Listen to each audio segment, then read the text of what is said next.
The air over Brooklyn's Red Hook in the late 1920s carried the salt of the harbor and the faint hum of industry. Tugboats groaned on the dark water, and from tenement windows came the muffled rhythm of immigrant life, voices in Italian, the clatter of plates, the lull of a neighborhood that never truly slept. It was here, in a cramped apartment on President Street, that a boy named Joseph Gallo came into the world on an April morning in 1929. No one could have guessed that this restless child, born to a family of hustlers and dockworkers, would one day be known as Crazy Joe, the man who dared to challenge the old Mafia ways. His father, Umberto Gallo, known to the locals as Joe the Boss, was a small-time enforcer with a sideline in bootlegging and loansharking. Money flowed through his hands like the tides outside the window, in fast, out faster. He wasn't powerful, not yet, but he carried himself as though the neighborhood owed him a debt of respect. His wife, Mary, kept the household together with quiet endurance, raising their 3 sons, Larry, Joey, and Albert, in a world balanced between hard work and quiet crime.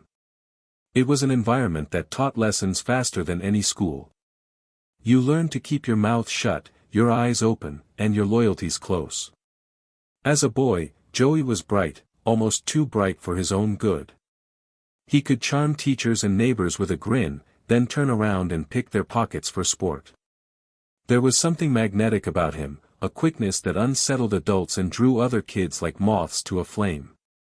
The streets of Red Hook were his playground, narrow alleys where dockworkers smoked away their breaks, candy stores that doubled as betting fronts, and the bars where men whispered about jobs that paid in cash and risk. It was a rough place, but Joey thrived on its rhythm. He learned to read people the way others read books. When to push. When to flatter. When to disappear. There was mischief in him, yes, but also a quiet yearning to be somebody, to matter in a world that seemed stacked against the gallows of Brooklyn. A childhood accident left him with a nervous twitch in his left eye. To some it made him look jumpy, unpredictable. To others it gave him an edge, a reminder that he was always calculating, always half a step from eruption. Neighbors would remember him leaning against the lamppost at the corner, one eye flickering, his gaze fixed on the flow of people like he was studying the rules of some private game. He wasn't content to play by the same rules as everyone else. He wanted to rewrite them. The Great Depression left its mark on every block. Work dried up, but the need for protection, loans, and illegal liquor never stopped. Young Joey watched older men in sharp suits glide in and out of the neighborhood bars, men who didn't punch clocks or beg for wages. He saw the respect they commanded, the silence that followed them, and something inside him stirred. Respect and fear, he realized, were 2 sides of the same coin. If you couldn't earn one, you might seize the other. By the time he was a teenager, Joey and his brothers had already built a reputation for being quick-handed and reckless. They ran errands for local racketeers, carried envelopes between bookmakers, and learned the delicate dance of street diplomacy. But unlike many boys who dabbled in crime, Joey didn't see it as temporary. To him, the underworld was not a trap but a stage. Every con, every petty hustle was rehearsal for a larger role he felt destined to play. On humid summer nights, he would wander down to the docks, where the air smelled of oil and seawater. The city lights shimmered on the rippling black surface of the East River. From there he could see Manhattan, glowing in the distance like a promise. The skyline was a constellation of ambition. It whispered to him in ways the small rooms of Red Hook never could. One day, he told his brothers, they wouldn't be nobodies scraping by. One day, the gallows would be the ones others whispered about. Even in his youth, he had the charisma of a performer. He loved movies, the gangsters on screen who always looked calm even when surrounded by danger. He studied their gestures, their smooth talk. But Joey's charm came with volatility. That twitching eye, that short fuse, gave him an aura of unpredictability. You never knew whether he was about to laugh or lash out. It made people nervous, and it made him powerful. Teachers called him troubled, police called him a bad influence, but his friends called him fearless. He wasn't large, but he had a way of standing his ground that made size irrelevant. A few older kids learned the hard way that picking a fight with Joey Gallo was never worth the aftermath. He didn't fight to win, he fought to dominate, to make sure no one ever forgot the moment they crossed him. Home life was a mix of chaos and loyalty. His father's sideline ventures kept food on the table but invited danger to the doorstep. There were whispered phone calls, mysterious visitors, nights when the knock at the door came too late. Joey learned early that secrets were safer than truth, and that silence was often its own kind of weapon. Yet for all the tension, there was love, a fierce, almost tribal bond among the brothers. They defended one another with a loyalty that would define their lives. By his mid-teens, Joey was already spending less time at school and more in pool halls, learning how to hustle games and manipulate bets. He had a way of turning every encounter into a transaction. If he lost money, he gained information. If he lost a friend, he gained reputation. Slowly, the boy from President Street was becoming a name that traveled beyond Red Hook. The neighborhood changed as the years rolled toward the 1940s, but Joey's ambitions only grew. The war brought opportunity, black market goods, ration scams, and endless demand for the things the government forbade. He began associating with small-time gangsters connected to larger families, absorbing the codes and hierarchies that governed their world. He watched how respect flowed upward, how power trickled down, how every favor came with a price. Yet even then, there was something different about him. He wasn't content merely to serve. He questioned, mocked, even challenged men decades older than himself. They called him a punk, but he didn't flinch. He had a vision of a new kind of gangster, one who didn't bow to the old Sicilian traditions, who didn't hide behind dusty rituals of omerta and obedience. On quiet nights he'd lie awake, listening to the hum of the city through his window, imagining the life that awaited him beyond those narrow streets. He didn't just want to belong to the Mafia, he wanted to reshape it. The rest of Brooklyn slept, but Joey's mind stayed alive with restless possibility. Somewhere beyond the docks, beyond the glow of Manhattan's skyline, destiny was stirring. And though no one could see it yet, the boy with the twitching eye and the daring smile was already walking the first steps toward a legend that would shake the foundations of New York's underworld. What the city didn't know, what even Joey couldn't yet imagine, was how much blood, loyalty, and defiance it would cost him to get there. The Brooklyn streets where Joey Gallo grew up had a rhythm all their own, a mix of clattering streetcars, shouting vendors, and the low rumble of ships slipping along the harbor. In the early mornings, fog rolled in from the water, wrapping the neighborhood in a blanket of damp gray. By afternoon, the sun baked the cobblestones and brought out the scent of salt, tar, and roasted chestnuts from corner carts. It was a place alive with movement and noise, but beneath it all was a constant tension, a sense that everyone was hustling, scheming, surviving. Joey's childhood was shaped by that tension. It taught him to read the moods of men before they spoke, to know when to keep quiet, when to strike. His father, Umberto, was both a role model and a warning, charming one minute, furious the next. He moved through the world like a man constantly calculating, always watching for betrayal. Joey absorbed that energy like a sponge. Even as a small boy, he was restless, never content to sit still. His mother said he was born with one eye open, and maybe she wasn't far from the truth. One summer afternoon, when he was still a child, Joey was hit by a car while chasing a ball into the street. The accident left him shaken but alive. The doctors said the nerves around his left eye had been damaged, nothing fatal, but permanent. From then on, his eye twitched, a tiny involuntary movement that never stopped. To some, it made him look nervous or unstable. To Joey, it became part of who he was, a signal to the world that he saw things differently, that he couldn't be read so easily. He learned to use it. When he wanted to intimidate someone, he'd hold their gaze until that small twitch made them uneasy. When he wanted sympathy, he'd lower his head, let it flutter, play the victim. Even as a boy, he understood that perception was a weapon. He didn't yet have power or money, but he could make people feel something, and that was a start. School never held much interest for him. Teachers said he had potential, but the walls of the classroom felt too small. The stories in his head were louder than the lessons on the chalkboard. He'd stare out the window, watching the older boys swagger down the block, their collars popped, pockets jingling with stolen coins. The world outside looked freer, rougher, more honest.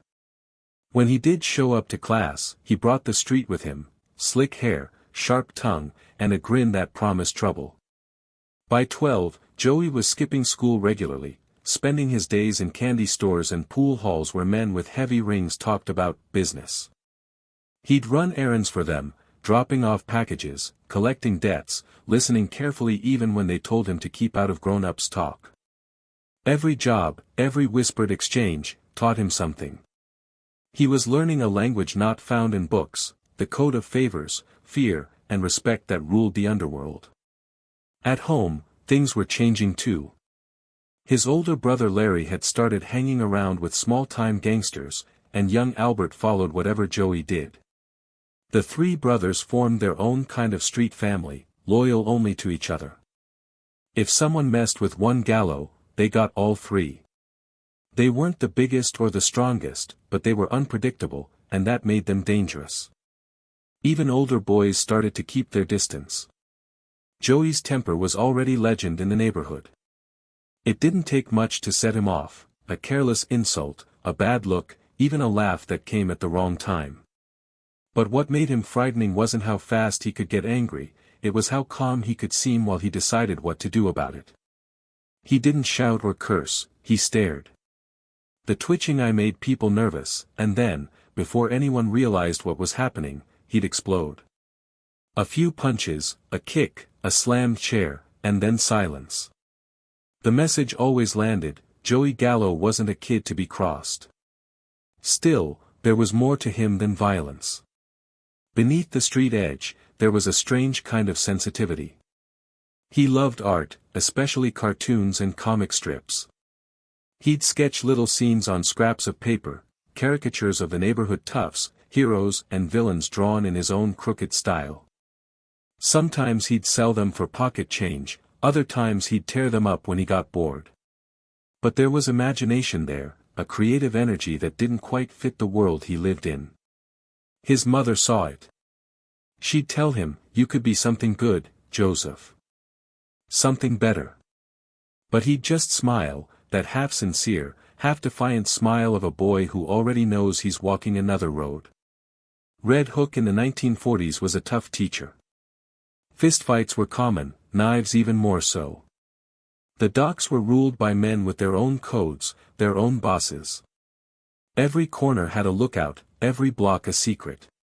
Joey grew up hearing names whispered with both fear and admiration: Profaci, Anastasia, Gambino. They were the kings of Brooklyn's invisible empire, the men who made and broke fortunes with a single nod. And while most kids dreamed of baseball glory or steady jobs at the shipyards, Joey dreamed of being one of them. He practiced the posture, the walk, the smooth talk. He started dressing sharper, saving every dime he made from small hustles to buy better shoes, better jackets. Image mattered, he'd say. You could be broke, but if you looked like you belonged, people treated you differently. And if they believed you were somebody, well, half the battle was already won. The candy stores were where deals were made. On hot days, Joey would sit at the back of the store, sipping a Coke, pretending not to listen while older men argued in low voices. He'd watch their hands, how they moved, how they signaled agreement or warning. He learned that power wasn't loud. It was quiet, deliberate, confident. By the time he was 15, he was imitating it so well that even grown men found themselves deferring to him without quite realizing why. But power attracts danger. The more Joey proved himself, the more attention he drew, not all of it good. Some saw him as a punk kid getting too bold. Others, older and shrewder, saw potential. A few local mob figures began to use him for errands that carried risk, collecting overdue payments, intimidating witnesses, moving contraband. Each small job pulled him further into a world where law was a suggestion and loyalty was everything. The nights grew longer, the jobs darker. Joey started coming home with bruises, a cut lip, once even a bandaged hand. His mother prayed, his father shrugged. "He's learning," Umberto said, as if pain was part of the education.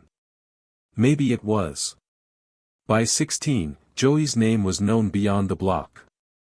Not famous, not yet, but whispered, the kind of whisper that carried through back rooms and across bars.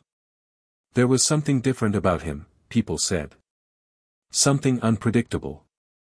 Something that could either make him or destroy him. And so, in those last restless years of youth, Joey stood on the edge of two worlds, the familiar poverty of Red Hook and the glittering danger of the Mafia that loomed just beyond. The choice wasn't really a choice at all. The streets had already chosen him. What no one could see, not even Joey, was how far that path would take him, how every small hustle and every flash of temper was leading to something much bigger. The boy with the twitching eye was no longer just a neighborhood troublemaker. He was becoming a student of power, of image, of fear itself. And soon, he'd have his chance to show the world what he'd learned. Because somewhere out there, beyond the flickering lights of Brooklyn, opportunity was waiting, and Joey Gallo was ready to answer when it called. By the time Joey Gallo turned 17, Brooklyn was no longer just a neighborhood, it was a map of opportunity. The docks, the candy stores, the smoky pool halls, each had its own kind of economy. Money moved in whispers and nods, in the passing of small brown envelopes or the careful placement of coins on a counter. The city was full of schemes, and Joey could smell them like a bloodhound. He'd already decided that if the world rewarded those who took, then he would take more cleverly than anyone else. The post-war years had changed the streets. The soldiers had come home, the factories buzzed again, but so did the rackets. Cigarettes, jukeboxes, vending machines, every small corner business was a potential gold mine if you knew how to claim your share. The mob didn't always look like gangsters in dark alleys, sometimes it looked like businessmen in crisp suits collecting their cut from a bar owner who'd rather not ask questions. Joey watched, learned, and began to think bigger. With his brothers Larry and Albert by his side, he started a small operation of his own. They supplied candy machines and jukeboxes to neighborhood diners, bars, and laundromats. On the surface, it was legitimate business, nickels, music, and sugar for the locals. But beneath that shiny veneer, it was extortion. If a shopkeeper didn't want to rent their machines, the Gallos made sure a few windows broke or a shipment went missing until he changed his mind. It was business, the Brooklyn way. Joey loved the control. The sound of coins dropping into machines was like music to him, a rhythm of success. Every jingle meant tribute, every new placement meant territory. And territory was power. He began referring to himself and his brothers as the Gallo Boys, a name that quickly caught on. Within months, they controlled dozens of machines throughout Red Hook, Carroll Gardens, and parts of Gowanus. Their empire wasn't big yet, but it was bold, and it got noticed. In the evenings, Joey could be found at the back of the pool hall on Union Street, leaning against a wall, cigarette in hand, one eye half closed in thought. He had a way of making silence feel dangerous. Men twice his age treated him with a wary respect. He'd laugh easily, tell stories, buy drinks, and then, just when everyone was comfortable, he'd remind them, with a soft word or a cold look, who really called the shots on that block. He wasn't a killer yet, but he already carried the aura of one. It was around this time that Joey began dealing more directly with members of the Profaci crime family. The Profacis controlled much of the territory in Brooklyn and had their fingers in everything from gambling to labor rackets. Joey's small jukebox empire was technically under their jurisdiction, though no one had bothered to enforce it, until Joey's growing confidence started to attract attention. One night, a couple of older wise guys from the Profaci crew showed up at one of Joey's bars. They told him, politely enough, that he owed tribute for operating on their turf. Joey listened, nodding as though he understood, his eye twitching slightly under the fluorescent light. When they finished talking, he smiled and said, "You're right, I should show respect. Tell your boss I said hello." Then he walked away, leaving them standing there. No payment. No fear. Just that grin. Word spread fast. Some said he was reckless, others said he was fearless.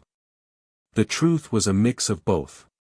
Joey believed respect was earned through boldness, not obedience. He had no intention of being another errand boy for an aging don who sat behind a desk counting envelopes. He wanted to build something of his own, a crew that didn't answer to anyone. Still, he wasn't stupid. He knew that to survive in the Mafia's shadow, he'd need allies. Slowly, he began forging relationships with men on the edges of the Profaci family, drivers, collectors, low-level enforcers who admired his nerve. They'd meet in back rooms, play cards, talk about the future. Joey had a way of making every man feel like he was part of something bigger, part of a new era that would shake the old system. He was planting seeds of rebellion long before he knew how far they'd grow. The Gallo brothers also started dabbling in hijacking. Truckloads of liquor, cigarettes, even clothing, whatever could be sold quickly. Joey treated each job like a performance. He'd plan it carefully, assigning roles, rehearsing exits, even timing the traffic lights. When everything went right, he'd treat his crew to steak dinners and cheap champagne, laughing like a man who had the world in his hands. When something went wrong, his temper was sharp and unpredictable. A broken nose here, a beating there, discipline through fear and charisma intertwined. Despite his rough edges, Joey was charming in a way that puzzled people. He could be brutal one moment and poetic the next. He quoted lines from movies, cracked jokes that left even rivals laughing. A few local girls fell for him, drawn to his danger, his confidence, his mystery. He dated them like a man testing emotions he didn't quite trust. Love, for Joey, was another game of control. The same charm that could make a girl blush could also make a gangster back down. The Gallo operation grew. The brothers began collecting protection fees from bars and clubs, ensuring that no one operated without their blessing. They kept their books clean, their payments regular, their enemies close. But success brought scrutiny. The police began to notice their pattern, and so did higher-ups in the Profaci organization. Still, Joey thrived under pressure. Every threat, every raid, every warning only seemed to fuel him more. He was building something the old-timers couldn't understand, a younger, more volatile breed of gangster who didn't bow to Sicilian hierarchy or outdated codes. He also had a flair for theatrics. Once, when a rival crew smashed one of his jukeboxes to make a point, Joey sent them a new one, delivered personally, with a note inside that read, "Try not to dance too hard this time." Everyone laughed, but they also got the message. Joey Gallo wasn't afraid of anyone. The jukebox racket became his foundation, but Joey saw it as only the beginning. With every dollar, he reinvested in influence, bribing cops, funding small gambling rings, buying information. He understood that information was more powerful than bullets. He began cultivating an image, a gangster with brains as sharp as his temper. At night, when the streets quieted and the jukeboxes hummed soft jazz in dim bars, Joey would sit alone with a drink, staring at the lights reflected in the windows. The city glowed, indifferent and infinite. Somewhere out there were men who ruled this world, the dons, the capos, the decision-makers. Joey didn't envy them. He intended to replace them. He didn't say it aloud, but those who knew him sensed it. The twitch in his eye, the calm in his voice, the smile that never quite reached his eyes, it was all part of a growing certainty inside him. The Gallo boys weren't just earning. They were rising. Slowly, deliberately, one jukebox, one bar, one beating at a time. And in the back of his mind, Joey was already thinking beyond Brooklyn, beyond jukeboxes, beyond the streets that raised him. He was dreaming of something larger, something that would make the old guard tremble. What he didn't know yet was that his ambition would soon put him directly in the crosshairs of the very men who built the empire he wanted to conquer. The quiet hum of jukeboxes filled the bars late into the night. Each note, each flicker of colored light, seemed to pulse with the rhythm of Joey Gallo's ambition, steady, seductive, unstoppable. And in that rhythm was the faint echo of destiny, playing a song that would soon turn from melody to gunfire. By the late 1940s, Joey Gallo was no longer just a boy playing in the streets of Red Hook. He had earned a reputation as bold, clever, and unpredictable. The jukeboxes, the candy machines, and the small-time hustles had become more than business, they were lessons in strategy, control, and influence. Joey understood the unspoken hierarchy of Brooklyn's underworld. Respect was currency, fear was leverage, and loyalty was both a shield and a weapon. It was during this time that Joey first made contact with the Profaci crime family, the powerful syndicate that controlled much of Brooklyn's illegal activities. The family's operations were sophisticated and disciplined, governed by rules older than Joey himself. While the older members observed tradition and cautious obedience, Joey carried a restless energy, a desire to challenge authority and bend rules. It was this combination, audacity paired with cunning, that drew the attention of certain Profaci enforcers, men who recognized that Joey was not just a street hustler, but a potential asset. Joey approached these opportunities like a chess player. He didn't rush, and he didn't make noise. When a chance to run errands for the Profacis came, he took it seriously. He moved shipments of contraband, collected debts, and delivered messages between factions, always observing, always learning. He watched how the older men measured power, how subtle gestures could shift loyalty, how a whisper in the right ear could change the course of a business deal, or a life. Soon, Joey began working directly with the family's enforcers, a role that gave him both prestige and danger.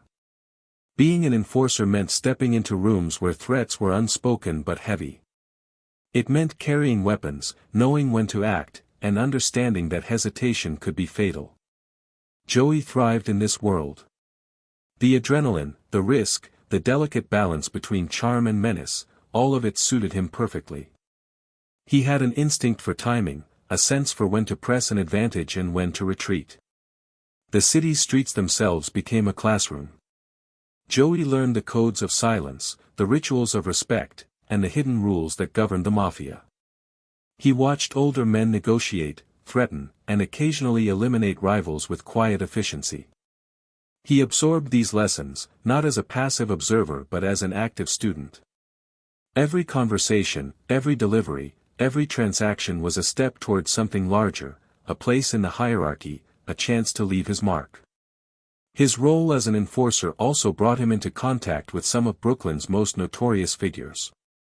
He observed them not as idols but as models of what power demanded.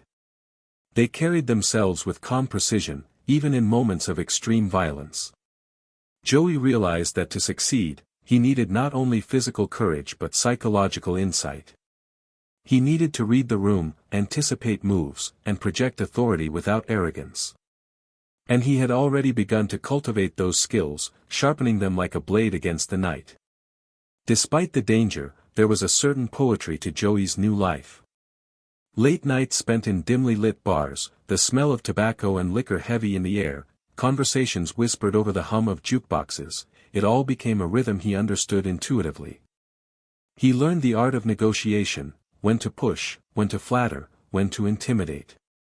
And he discovered that reputation traveled faster than any message, a single act of daring, or cruelty, could secure loyalty, or inspire fear, more effectively than months of negotiation.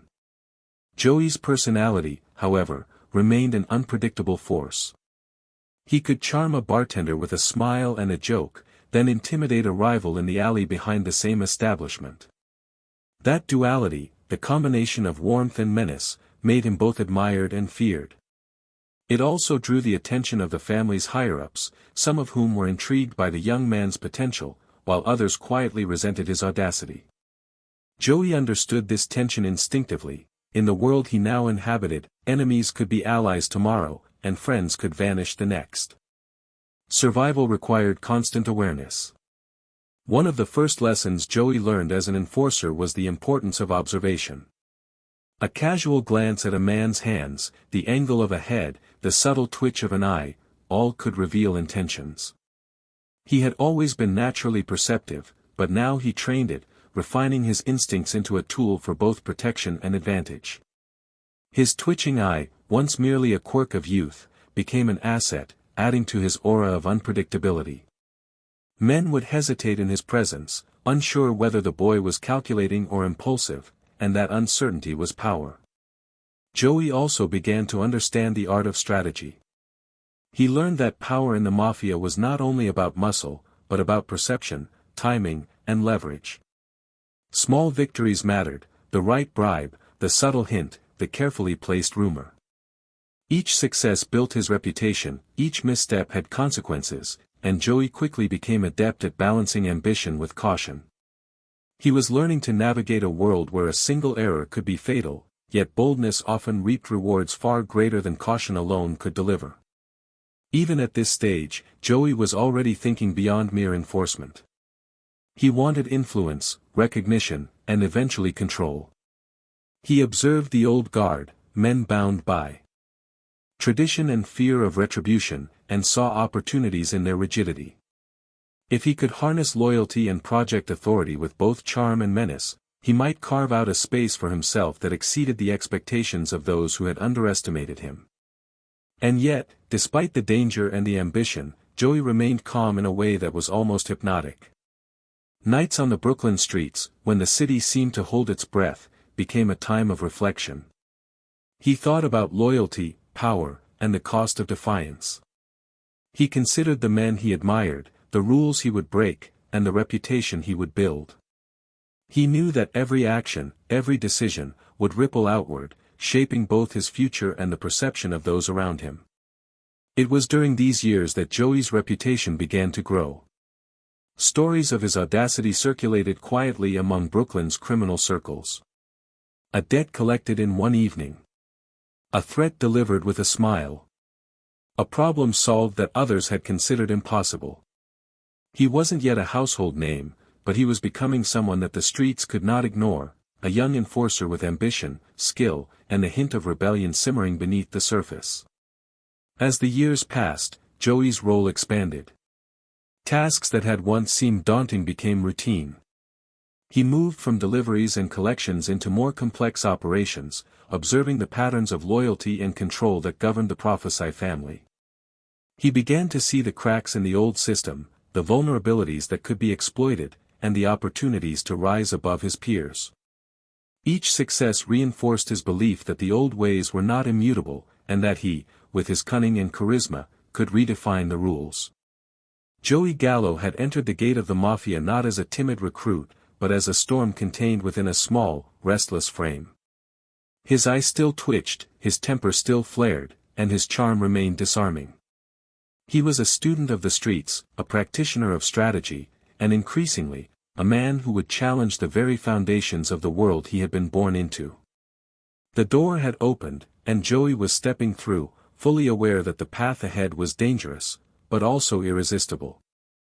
By the mid-1950s, Joey Gallo had earned a reputation as both clever and unpredictable. His street smarts, charm, and audacity had carried him from the jukebox and candy machine hustles to more serious undertakings within the Profaci crime family. He had become known among the old guard as a young man with potential, but also as a volatile presence, someone who might tip the delicate balance of Brooklyn's underworld if underestimated. It was a time when the city's skyline glittered with opportunity, but shadows ran deep, and danger was never far from every corner. One of the earliest incidents that would define Joey's career, though shrouded in mystery and speculation, was the notorious murder of Albert Anastasia, the so-called Mad Hatter of organized crime. Anastasia, the head of what would become the Gambino family, was a towering figure in New York's underworld, brutal, efficient, and feared by all. He controlled waterfront rackets, gambling operations, and had his hand in more than a few high-profile hits. Yet on a July afternoon in 1957, fate intervened in the most violent and public way possible. The murder took place in the Park Avenue barbershop of the Park Sheraton Hotel, a place that had once seemed secure to Anastasia. Joey Gallo, by this time, had moved beyond minor hustles. He had been associated with men in the Profaci family who had interests that overlapped with Anastasia's empire. Though historians debate the extent of his involvement, rumors whispered that Joey was present, or at least connected, in some way to the orchestration of the hit. The very idea of a young, restless man playing a part in such a high-profile assassination sent shivers through Brooklyn's criminal circles. The scene itself was surreal in its quiet tension. Inside the barbershop, the smell of shaving cream mixed with the subtle tang of expensive cologne.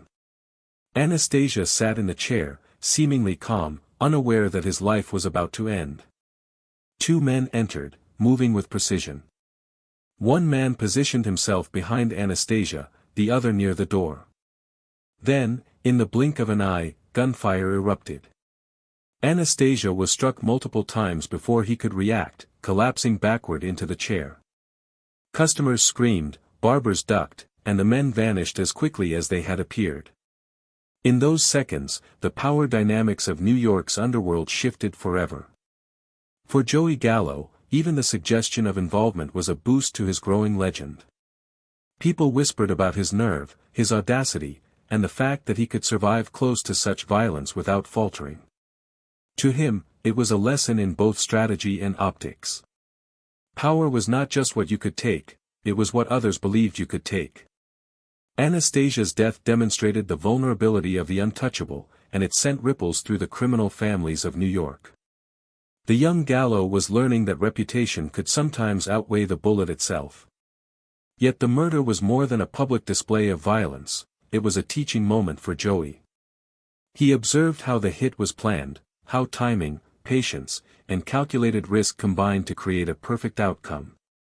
He noticed how fear moved faster than money, how silence could protect or destroy, and how a single event could redefine the hierarchy of the Mafia. These lessons were etched into his understanding of power, shaping his approach in the years to come. Life in Brooklyn after Anastasia's death was a study in contrast for Joey. The streets carried on, children played in alleys, mothers called their sons home for supper, and the harbor ships groaned under the weight of their cargo. Yet beneath this veneer of normalcy, the underworld simmered with tension. Old alliances shifted, loyalties were tested, and whispers of betrayal echoed through every bar and pool hall. Joey navigated this world with a mix of calm calculation and restless energy, moving through shadows like a man already familiar with death, but not yet fully touched by it. The aftermath of Anastasia's murder also demonstrated the danger of visibility. Joey saw that fame in the underworld brought both admiration and scrutiny. Every action had consequences. Every ally could be a traitor, every rival a potential assassin. He began to move more cautiously, cultivating both influence and mystery. He didn't need everyone to know his every move. Power was often best exercised from the shadows, with just enough rumor to keep people off balance. At the same time, Joey's personal ambition grew. He realized that the old guard, men who had ruled the streets for decades, were bound by traditions and a certain rigidity. Opportunities lay in the cracks of their complacency. If he could combine daring with strategic alliances, he could carve out a space for himself, one that allowed him not just to survive, but to dominate. Anastasia's death was a demonstration of what decisive action could accomplish, and Joey internalized the lesson deeply. Boldness, when calculated correctly, was its own currency. Despite the violence surrounding him, Joey maintained his charm and charisma. To those who knew him, he could be engaging, disarming, and even reflective. To rivals, he was unpredictable and dangerous. That duality made him effective and, in many ways, untouchable. People underestimated him at their peril, because he had learned to balance aggression with strategy, visibility with subtlety. The lessons of Brooklyn streets, combined with the dramatic shifts in the Mafia landscape, gave him a perspective few young men of his age could claim. And yet, beneath all of this, Joey was still human. He felt the weight of the violence he was surrounded by, the tension of living in a world where trust was scarce, and every decision could mean life or death. He had witnessed firsthand the consequences of ambition unchecked, and he understood that survival required constant vigilance. The barbershop murder was more than history, it was a cautionary tale etched in real blood, a story that haunted him even as it inspired him. By the time he reflected on these events, Joey Gallo had grown into a figure who balanced danger with calculation, ambition with perception. The assassination of Albert Anastasia, whether he participated directly or not, was a marker in his life, a moment that taught him about the delicate interplay of power, reputation, and risk. From this point forward, every move he made, every alliance he formed, every confrontation he faced, would be influenced by that understanding, that the streets of Brooklyn were both a playground and a battlefield, and that survival required more than courage, it required vision. Joey's trajectory was now clear. He would continue to climb, not as a follower, but as someone who would challenge the established order. The lessons of early hustles, the careful observation of the Profaci family, and the dramatic shockwaves of high-profile violence had prepared him. He was no longer simply a boy from Red Hook, he was a rising figure, learning to navigate, manipulate, and ultimately transform the world of organized crime around him. The streets whispered his name, the shadows watched him move, and the city, unaware, waited for the storm that Joey Gallo was becoming. By the early 1960s, Joey Gallo had grown from a streetwise teenager into a man who moved through Brooklyn's underworld with both confidence and caution. His reputation was no longer confined to the corners of Red Hook or the back rooms of pool halls, it had begun to echo through the ranks of the Profaci crime family.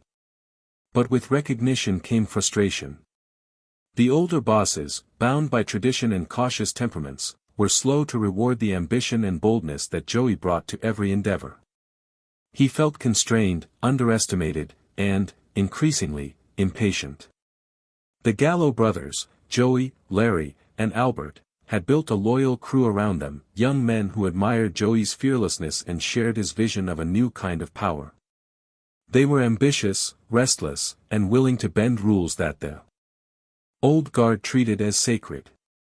To Joey, the Profaci family's rigid hierarchy was suffocating. He had learned how to command respect, how to instill fear, and how to read the subtle currents of loyalty and betrayal that flowed through every room. Yet, in the eyes of the family's elders, he remained a junior player, a hot-headed upstart whose audacity sometimes bordered on insolence. This tension grew over small grievances that seemed insignificant on the surface but, to Joey, revealed a deeper problem. The old guard was resistant to change, too attached to tradition, and blind to opportunity. He saw the family's wealth and influence, and he believed he could do more with it, if only he were allowed. Every perceived slight, every overlooked contribution, fueled his impatience. He began speaking quietly with his crew about alternatives, about taking initiative where the bosses hesitated. The seeds of rebellion were planted, not in anger alone, but in a restless vision of how the family could operate differently, faster, bolder, more lucrative.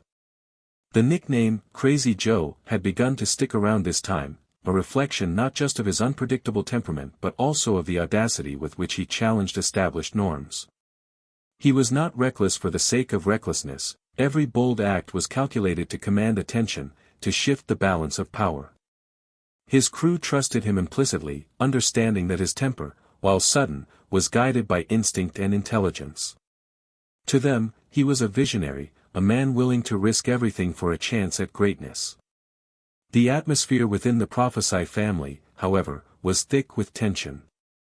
The older leaders viewed the Gallo crew with suspicion, wary of the youth's ambition and the possibility that their loyalty could fracture. Joey sensed this suspicion but did not let it deter him. He understood that in the Mafia, perception was as important as action. If he could demonstrate both courage and cunning, he might convince allies to follow him and adversaries to hesitate. He began to plan, quietly, carefully, testing loyalties, gauging reactions, and considering his options.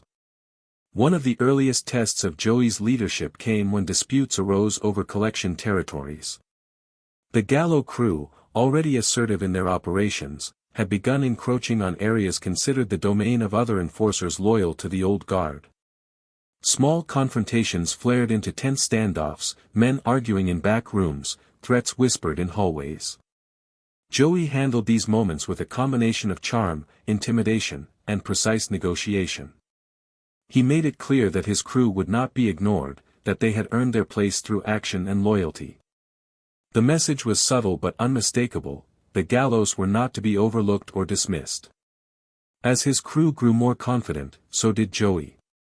He began discussing plans that were once unthinkable, challenging the authority of the bosses themselves, asserting control over operations that had long been considered untouchable, and reshaping alliances in ways that favored his vision. These conversations were private, strategic, and deliberate. Every word was measured, every suggestion tested the limits of loyalty and obedience. His ambition was a quiet force, growing steadily beneath the surface, waiting for the right moment to assert itself. The tension within the family escalated in 1961 when Joey and his brothers made the audacious decision to kidnap several of the family's high-ranking members. The move was both daring and dangerous, a bold statement that the old guard could be challenged. It was also a calculated risk. By removing the bosses temporarily, Joey aimed to negotiate terms that favored his crew and established a stronger position within the family's hierarchy. The plan required precision, timing, and absolute loyalty from everyone involved. Any mistake could mean imprisonment, or death. The kidnapping marked the first major outbreak of what would become known as the First Colombo War. The streets of Brooklyn grew tense. Neighbors sensing an undercurrent of violence even if they didn't understand its origins. Rumors swirled about disappearances, threats, and secret meetings. The city, which had long been a stage for organized crime, now felt like a powder keg, and Joey was at its center. His ambition had become action, and action, in turn, had become a dangerous game of strategy, loyalty, and survival. Despite the danger, Joey remained composed. He understood that panic or overreaction would be fatal. Calm calculation, combined with bold execution, was his signature approach. He motivated his crew not through fear alone, but through vision. He painted a picture of opportunity and power that was compelling enough to inspire loyalty even in the face of life-threatening risk. Every step, every decision, reinforced his authority, solidifying his position as a leader who could challenge tradition while commanding respect. Yet Joey also recognized the human cost of ambition. He knew that his choices placed his brothers, his crew, and himself in constant peril. Nights were restless, filled with contemplation of potential betrayals and deadly consequences. The stakes were immense, and even the smallest misstep could unravel everything. But Joey's temperament, an unusual blend of focus, audacity, and unpredictability, allowed him to navigate these high-pressure moments with a calm that inspired confidence. The First Colombo War, in many ways, was a proving ground. Joey's restless ambition had transformed from an idea into a force that could not be ignored. His crew's loyalty, his strategic vision, and his willingness to act decisively set him apart from the old guard, positioning him as a central figure in the ongoing struggle for power. The streets of Brooklyn, which had once seemed a backdrop to his youth, now reflected the consequences of his choices, echoing with the tension, excitement, and danger that defined the world he was helping to shape. And so, in these early years of rebellion, Joey Gallo emerged as more than a streetwise enforcer. He became a symbol of audacity, a man willing to defy tradition, and a strategist capable of turning restless ambition into tangible influence. The Gallo crew's defiance of the old ways marked a turning point, both for Joey personally and for the power dynamics within Brooklyn's Mafia. The foundations of a legend were being laid, one that would grow in ambition, audacity, and infamy in the years to come. The summer of 1961 in Brooklyn was hot and sticky, with the kind of humidity that made the streets shimmer and the harbor air heavy with the smell of salt and coal. It was during this season that Joey Gallo and his brothers made one of the boldest moves of their lives, a move that would cement their place in Mafia history and set in motion the chaos of the First Colombo War. The target was not a rival crew or a small-time enforcer. It was the leadership of the very family they had once served, the Profaci bosses. The plan was audacious, almost reckless in its simplicity. Joey and his crew intended to kidnap several of the family's high-ranking men and hold them for leverage.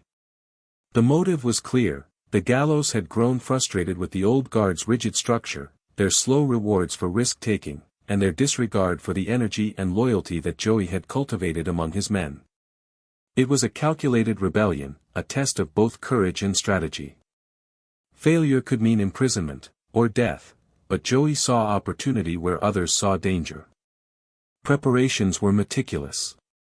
Streets were observed, entrances noted, and schedules memorized. Joey understood that timing was everything. Even a slight misstep could ruin the entire operation. The crew met in hidden rooms, planning each step in whispered tones, the faint sound of fans spinning above them, the city outside oblivious to the storm that was about to erupt. Joey himself was calm, his eye twitching slightly as he walked through the plan for the 100th time in his mind. Every detail mattered, the positioning of men, the routes for escape, the precise way to move the targets without alerting loyalists. On the day of the operation, the city seemed to hold its breath. Heat radiated from the pavement, the smell of roasted nuts from a street cart mixing with the distant tang of the harbor. Joey's crew moved with practiced precision. They were a small, disciplined unit, loyal to him through both fear and admiration. In his mind, the streets, alleys, and warehouses were chess pieces, each with a purpose, each waiting for the right moment to move. When the moment came, the targets were seized with efficiency. No chaos, no shouting, only the subtle tension of men trained to act decisively. Joey oversaw every move, his presence a calming force for his men and a warning for those who dared challenge him. The bosses were stunned, unsure of how to respond, caught between fear and disbelief. In those moments, Joey realized that control was not always about brute force, it was also about perception. By acting boldly and decisively, he had shifted the balance of power in a way that words alone could never achieve. The aftermath was immediate and intense. News of the kidnapping spread quietly through Brooklyn's underworld, whispered among barbers, bartenders, and pool hall patrons. The old guard, shocked and angered, scrambled to respond. They were bound by pride and tradition, but Joey had demonstrated that those rules could be bent, challenged, and even broken. For the first time, the Mafia leadership faced a direct, organized challenge from within, a young, audacious group that refused to be ignored. Joey's crew, however, was careful. They treated the captives with a mix of intimidation and restraint. Violence was not used indiscriminately, the goal was leverage, not destruction. The young men understood the stakes. They had grown up on the streets, learning that fear could be wielded like a weapon, but that reckless brutality could invite ruin.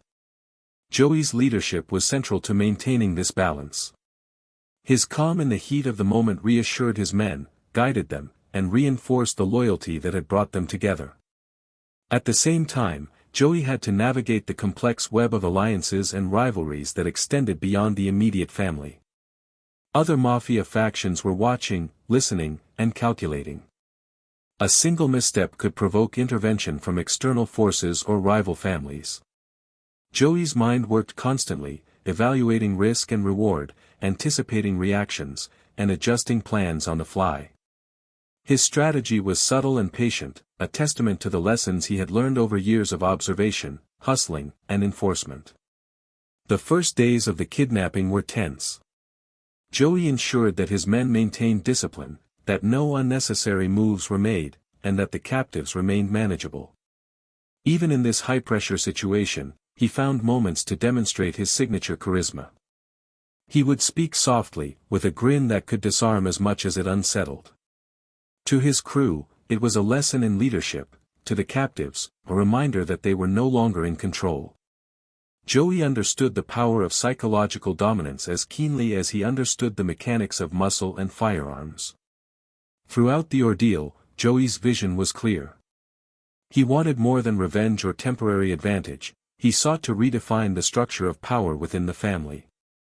By holding these men, he was making a statement that ambition, skill, and loyalty to one's crew could challenge even the most entrenched hierarchies.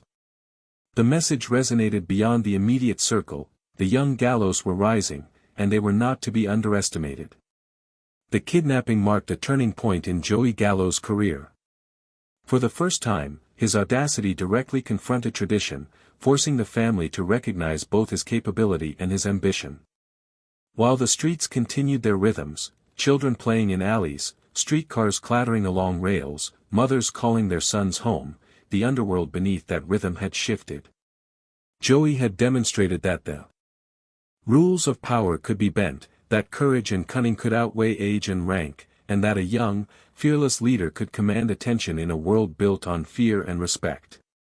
By the time the captives were released, the consequences were already unfolding.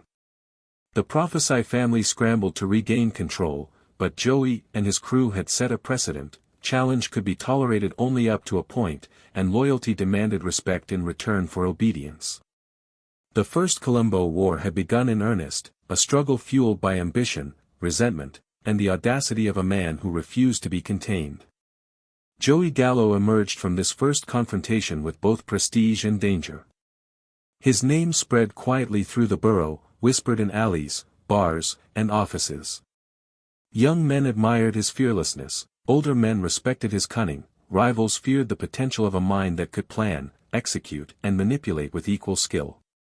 The streets of Brooklyn had a new pulse now, a rhythm shaped in part by the bold decisions of a man who had once been just another boy from Red Hook, chasing coins in candy machines and jukeboxes. And in the quiet moments, when the city slept and the harbor waters shimmered beneath a low-hanging moon, Joey would reflect on the delicate balance he had achieved, the loyalty of his crew, the fear of his rivals, and the fragile respect of the old guard. Every success was a lesson, every challenge an opportunity, and every risk a step toward a destiny that was only just beginning to take shape. The First Colombo War was no longer an abstract possibility, it was reality, and Joey Gallo stood at its center, calm, calculated, and ready for whatever came next. The streets of Brooklyn, once merely a backdrop to Joey Gallo's early hustles, had now become a theater of war. The First Colombo War, sparked by the bold kidnappings orchestrated by Joey and his brothers, began to escalate, sending ripples of tension through the neighborhoods they had grown up in. The docks, the bars, and the alleyways were no longer just places of commerce or socializing, they were battlegrounds, silent but charged, where every glance and gesture could signal loyalty, betrayal, or impending violence. Joey's rise had been meteoric, fueled by ambition, skill, and a willingness to challenge the old guard. But with recognition came retaliation. The Profaci family, furious at the audacity of the Gallo crew, began to respond. Threats were whispered in back rooms, men were pressured to choose sides, and small skirmishes erupted on the streets. Brooklyn was a city of shadows, and in those shadows, the quiet rhythm of daily life was punctuated by sudden bursts of danger. The escalation began subtly, almost imperceptibly. A window smashed here, a bar threatened there. Each act was calculated to remind the Gallos that the old guard still commanded respect, and that rebellion carried consequences. Joey, however, met each challenge with the same calm determination that had defined his early career. He understood that overreaction could be fatal, but inaction would be equally dangerous. His strategy was precise: assert dominance, protect his crew, and project confidence without unnecessary provocation. Tension, as Joey knew, was a weapon. He used it deliberately, allowing rivals to overthink, to hesitate, to question their assumptions. Every street confrontation, every whispered threat, every subtle show of force was designed not merely to survive, but to teach a lesson. Joey Gallo and his crew could not be ignored, dismissed, or undermined. They were rising powers in a world that had long underestimated them, and each encounter reinforced that perception. The violence was often swift and brutal, but Joey's approach combined strategy with restraint. He was not indiscriminate, he knew that every life taken or threatened had consequences, both practical and symbolic.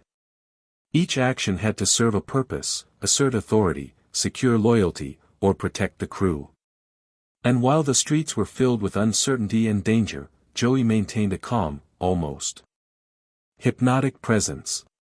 His eye, twitching ever so slightly, became a signal, a subtle warning that contained as much power as a raised gun. As the war continued, the Gallos consolidated their influence.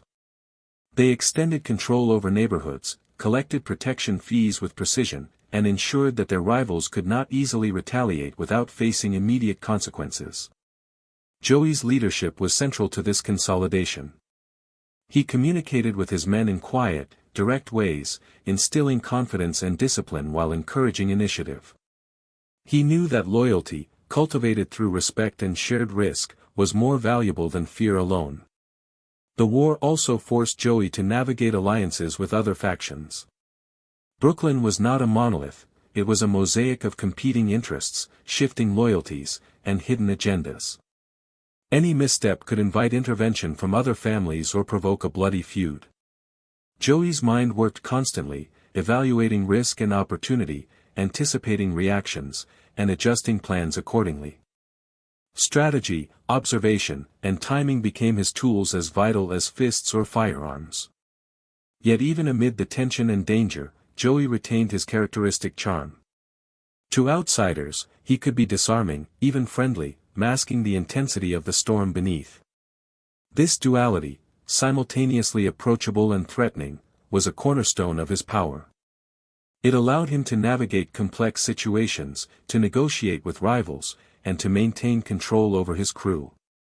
Men who might have hesitated in the face of open conflict were inspired by Joey's confidence and vision, willing to follow him into circumstances that might have seemed suicidal to others. The streets themselves bore witness to the rising conflict. Late nights were punctuated by the distant echo of gunfire, the occasional siren, and the restless stirrings of neighborhoods caught in the crossfire. Residents learned to whisper, to watch, to read subtle signs of impending danger. For Joey, these signs were both challenge and opportunity. Every flare-up, every threat, every minor skirmish was data, information to be analyzed, patterns to be understood, weaknesses to be exploited. Amid the blood and tension, Joey also understood the power of narrative. The stories that circulated about his audacity, his unpredictability, and his willingness to confront the old guard were as important as the actions themselves. Reputation traveled faster than bullets, and Joey made sure that every encounter, every bold move, added to the legend he was building. By controlling perception as carefully as action, he shaped the environment around him, creating uncertainty among his rivals and admiration among his allies. The escalation of the Colombo War also highlighted the human cost of ambition. Joey's crew was exposed to violence, risk, and constant threat. Men they had once considered allies could turn hostile in a heartbeat. Trust was a precious commodity, and betrayal was always a possibility. Yet through it all, Joey maintained a calm, steady leadership, guiding his crew with a balance of discipline and inspiration. He was both protector and strategist, ensuring that his men understood the stakes while giving them confidence that their leader could navigate any danger. Despite the chaos, Joey's vision remained clear. He was not content with mere survival or temporary victories. He sought to reshape power structures, to redefine loyalty, and to carve out a position that would ensure influence and respect for himself and his crew. Each move in the escalating war was a step toward that vision, each confrontation a lesson in control and strategy. By the end of the first year of the Colombo War, Joey Gallo had transformed from a restless youth into a formidable force. The streets of Brooklyn, once familiar and predictable, had become a complex web of power, risk, and influence. Joey navigated it with precision, learning, adapting, and asserting control in ways that few of his contemporaries could match.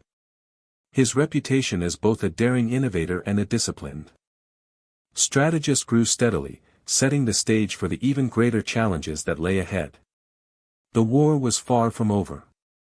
Blood had been spilled, alliances had shifted, and the old guard had learned that Joey Gallo was no longer a minor player.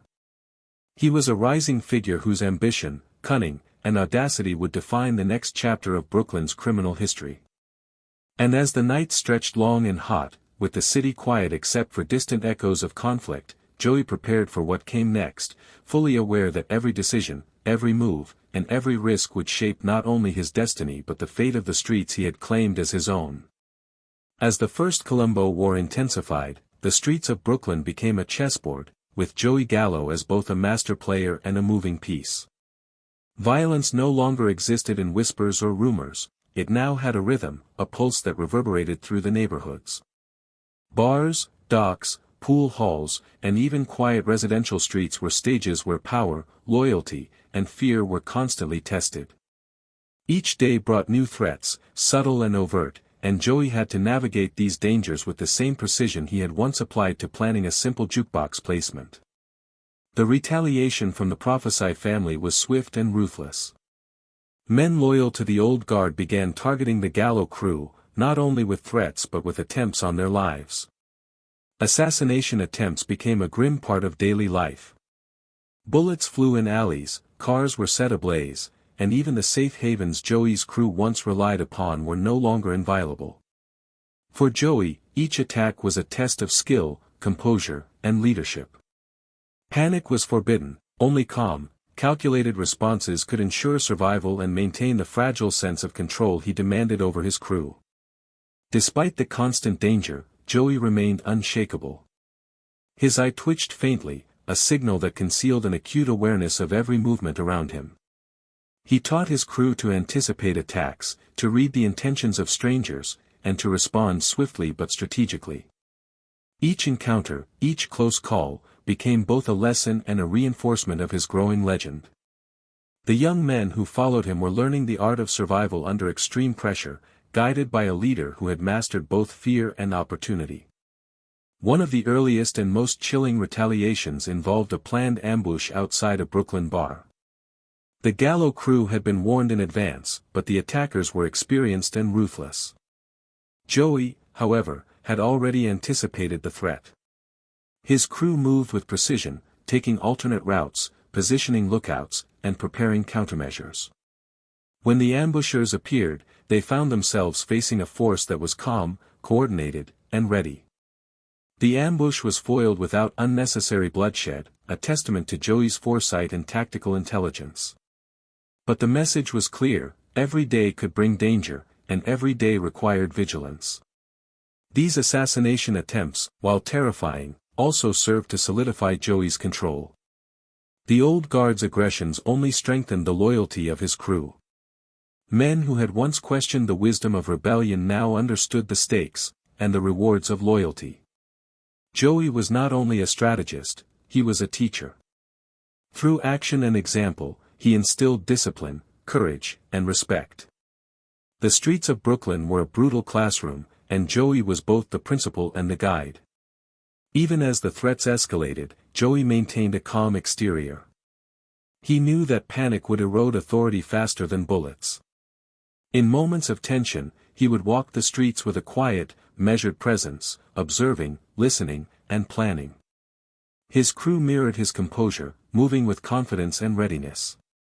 Outsiders, observing from a distance, could sense the aura of control and unpredictability that surrounded him, a mix of charm, menace, and calculated restraint that made him both respected and feared. The war also tested Joey's ability to balance aggression with diplomacy. He understood that not every confrontation needed to end in bloodshed. Strategic negotiations, subtle threats, and displays of power were often more effective than overt violence.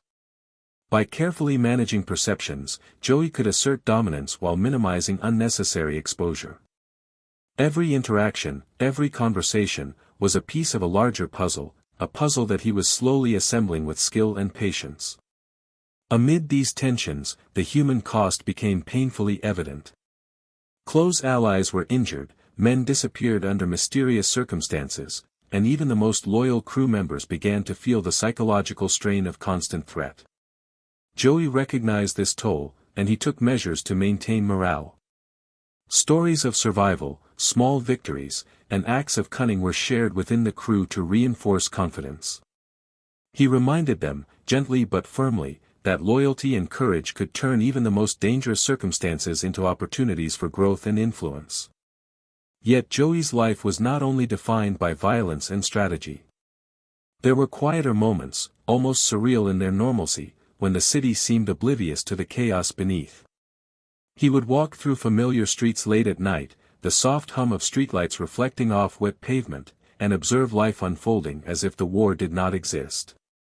Children played, mothers called their sons home, shopkeepers closed for the night, all unaware that the delicate balance of power in their neighborhoods was being reshaped by unseen hands. These moments reminded Joey of the contrast between ordinary life and the world he now navigated, a world where every action carried weight, and every decision could alter destinies. In response to escalating threats, Joey also developed innovative tactics. Surveillance became essential, even small windows, alleyways, and stairwells were treated as strategic points of observation. He coordinated lookout systems, established safe houses, and taught his crew to move with discipline, patience, and anticipation. Every escape route, every contingency plan, every minor adjustment could mean the difference between survival and disaster. Joey's ability to integrate strategy with street-level execution was becoming legendary, earning him respect not only from his followers but even from some reluctant adversaries. Amid the tension, rumors of betrayal began circulating.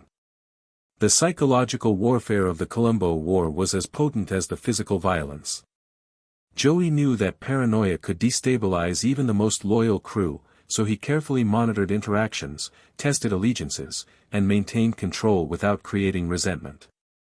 He understood the delicate balance between authority and autonomy, fear and loyalty. Every decision, every gesture, every word mattered in maintaining cohesion during a period where the margin for error was vanishingly small. The assassination attempts and retaliations also underscored the unpredictable nature of organized crime. Allies could turn into enemies, opportunities could vanish in an instant, and the consequences of miscalculation could be fatal. Joey's calm, calculated approach allowed him to navigate this chaos with remarkable composure. While others flinched at every shadow, Joey moved through the world like a man who had learned to read danger as a language, translating threats into strategy and survival. By the end of this phase of the war, Joey Gallo had emerged as both a target and a master of his environment. He had endured assassination attempts, navigated shifting alliances, and maintained the loyalty of a growing crew. The streets of Brooklyn, once familiar and predictable, now echoed with tension, respect, and fear. Joey had transformed from a daring youth into a calculated leader whose audacity, intelligence, and resilience made him a force that could not be ignored. And in the quiet moments, after the last car had passed, the streets emptied, and the distant hum of the harbor settled into night, Joey would reflect on the lessons of survival. Every threat, every attack, every subtle negotiation had strengthened him, sharpened his instincts, and clarified his vision. He understood that power in Brooklyn was not merely claimed, it was cultivated, defended, and constantly asserted. And as the city slept, unaware of the battles beneath its surface, Joey Gallo prepared for the next stage of his journey, a journey where ambition, danger, and legend would intertwine in ways that no one could yet predict. As the Colombo War raged on, Joey Gallo began to demonstrate a side of his personality that set him apart from nearly every figure in Brooklyn's underworld, his strategic brilliance.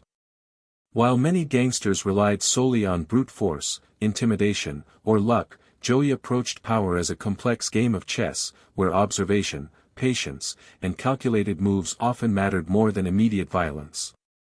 Every encounter, every skirmish, every threat was an opportunity to learn, adapt, and turn circumstances to his advantage.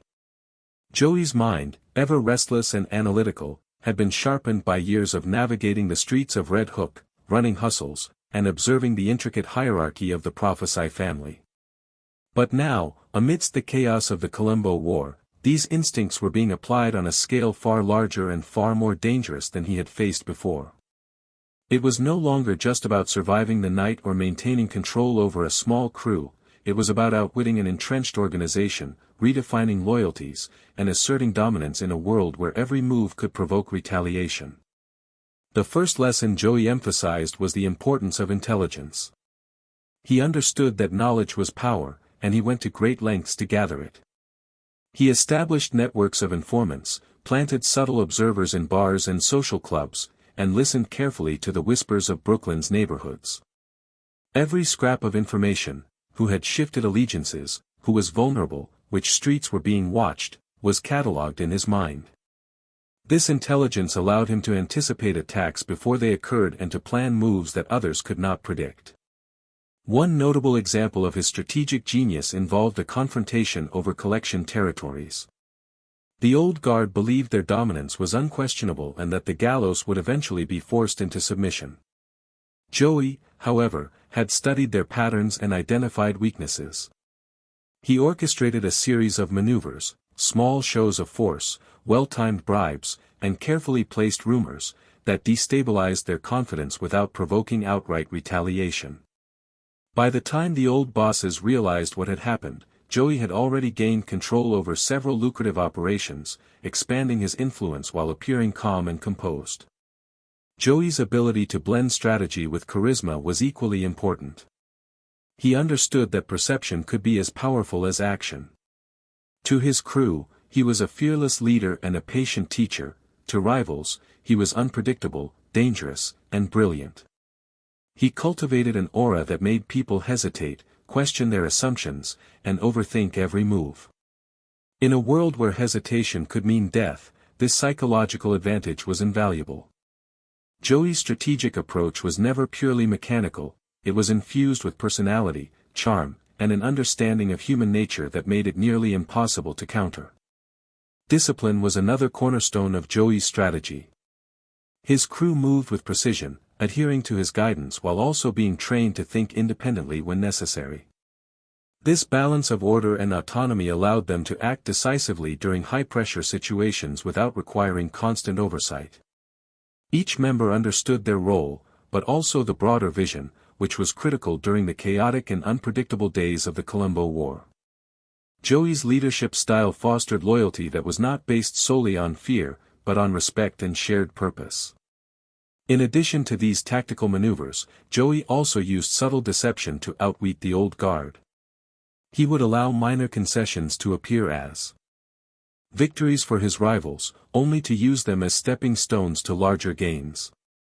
He played on their expectations, predicting their reactions, and guiding them into traps of their own making. The combination of foresight, patience, and manipulation allowed him to achieve objectives that might have seemed impossible to anyone else. Joey's strategic mind also extended to the management of risk. He understood that every move in the Colombo War carried potential consequences, assassination, betrayal, or escalation. But he did not let the fear of risk paralyze him. Instead, he calculated probabilities, assessed potential outcomes, and prepared contingencies. This approach enabled him to act boldly when necessary, while also mitigating potential fallout. It was a delicate balance, but one that Joey navigated with remarkable skill, turning the chaos of war into an environment where he could thrive. The streets themselves became an extension of Joey's strategic thinking. He mapped routes, safe houses, and observation points in his mind, treating the urban landscape as both a battlefield and a tool. Every alleyway, every corner, every public venue could be used for advantage or defense. By understanding the geography of Brooklyn as intimately as he understood the personalities around him, Joey created a level of control that few others could achieve. Even rivals who had lived in the city for decades found themselves outmaneuvered by a man who seemed to anticipate their every move. Joey also recognized the long-term importance of alliances. While confrontation and intimidation were necessary in the short term, he understood that sustainable influence required strategic partnerships. He cultivated relationships with other factions, traders, and even individuals outside the criminal world who could provide information, resources, or protection. These alliances were carefully managed, strengthened by shared benefit, mutual respect, and, when necessary, the subtle use of leverage. Joey's ability to blend diplomacy with intimidation allowed him to expand his influence far beyond the immediate Gallo crew. Even amid the constant threat of violence, Joey maintained a level of calm that was almost hypnotic. His ability to observe, analyze, and act without panic inspired confidence in his men and unease in his enemies.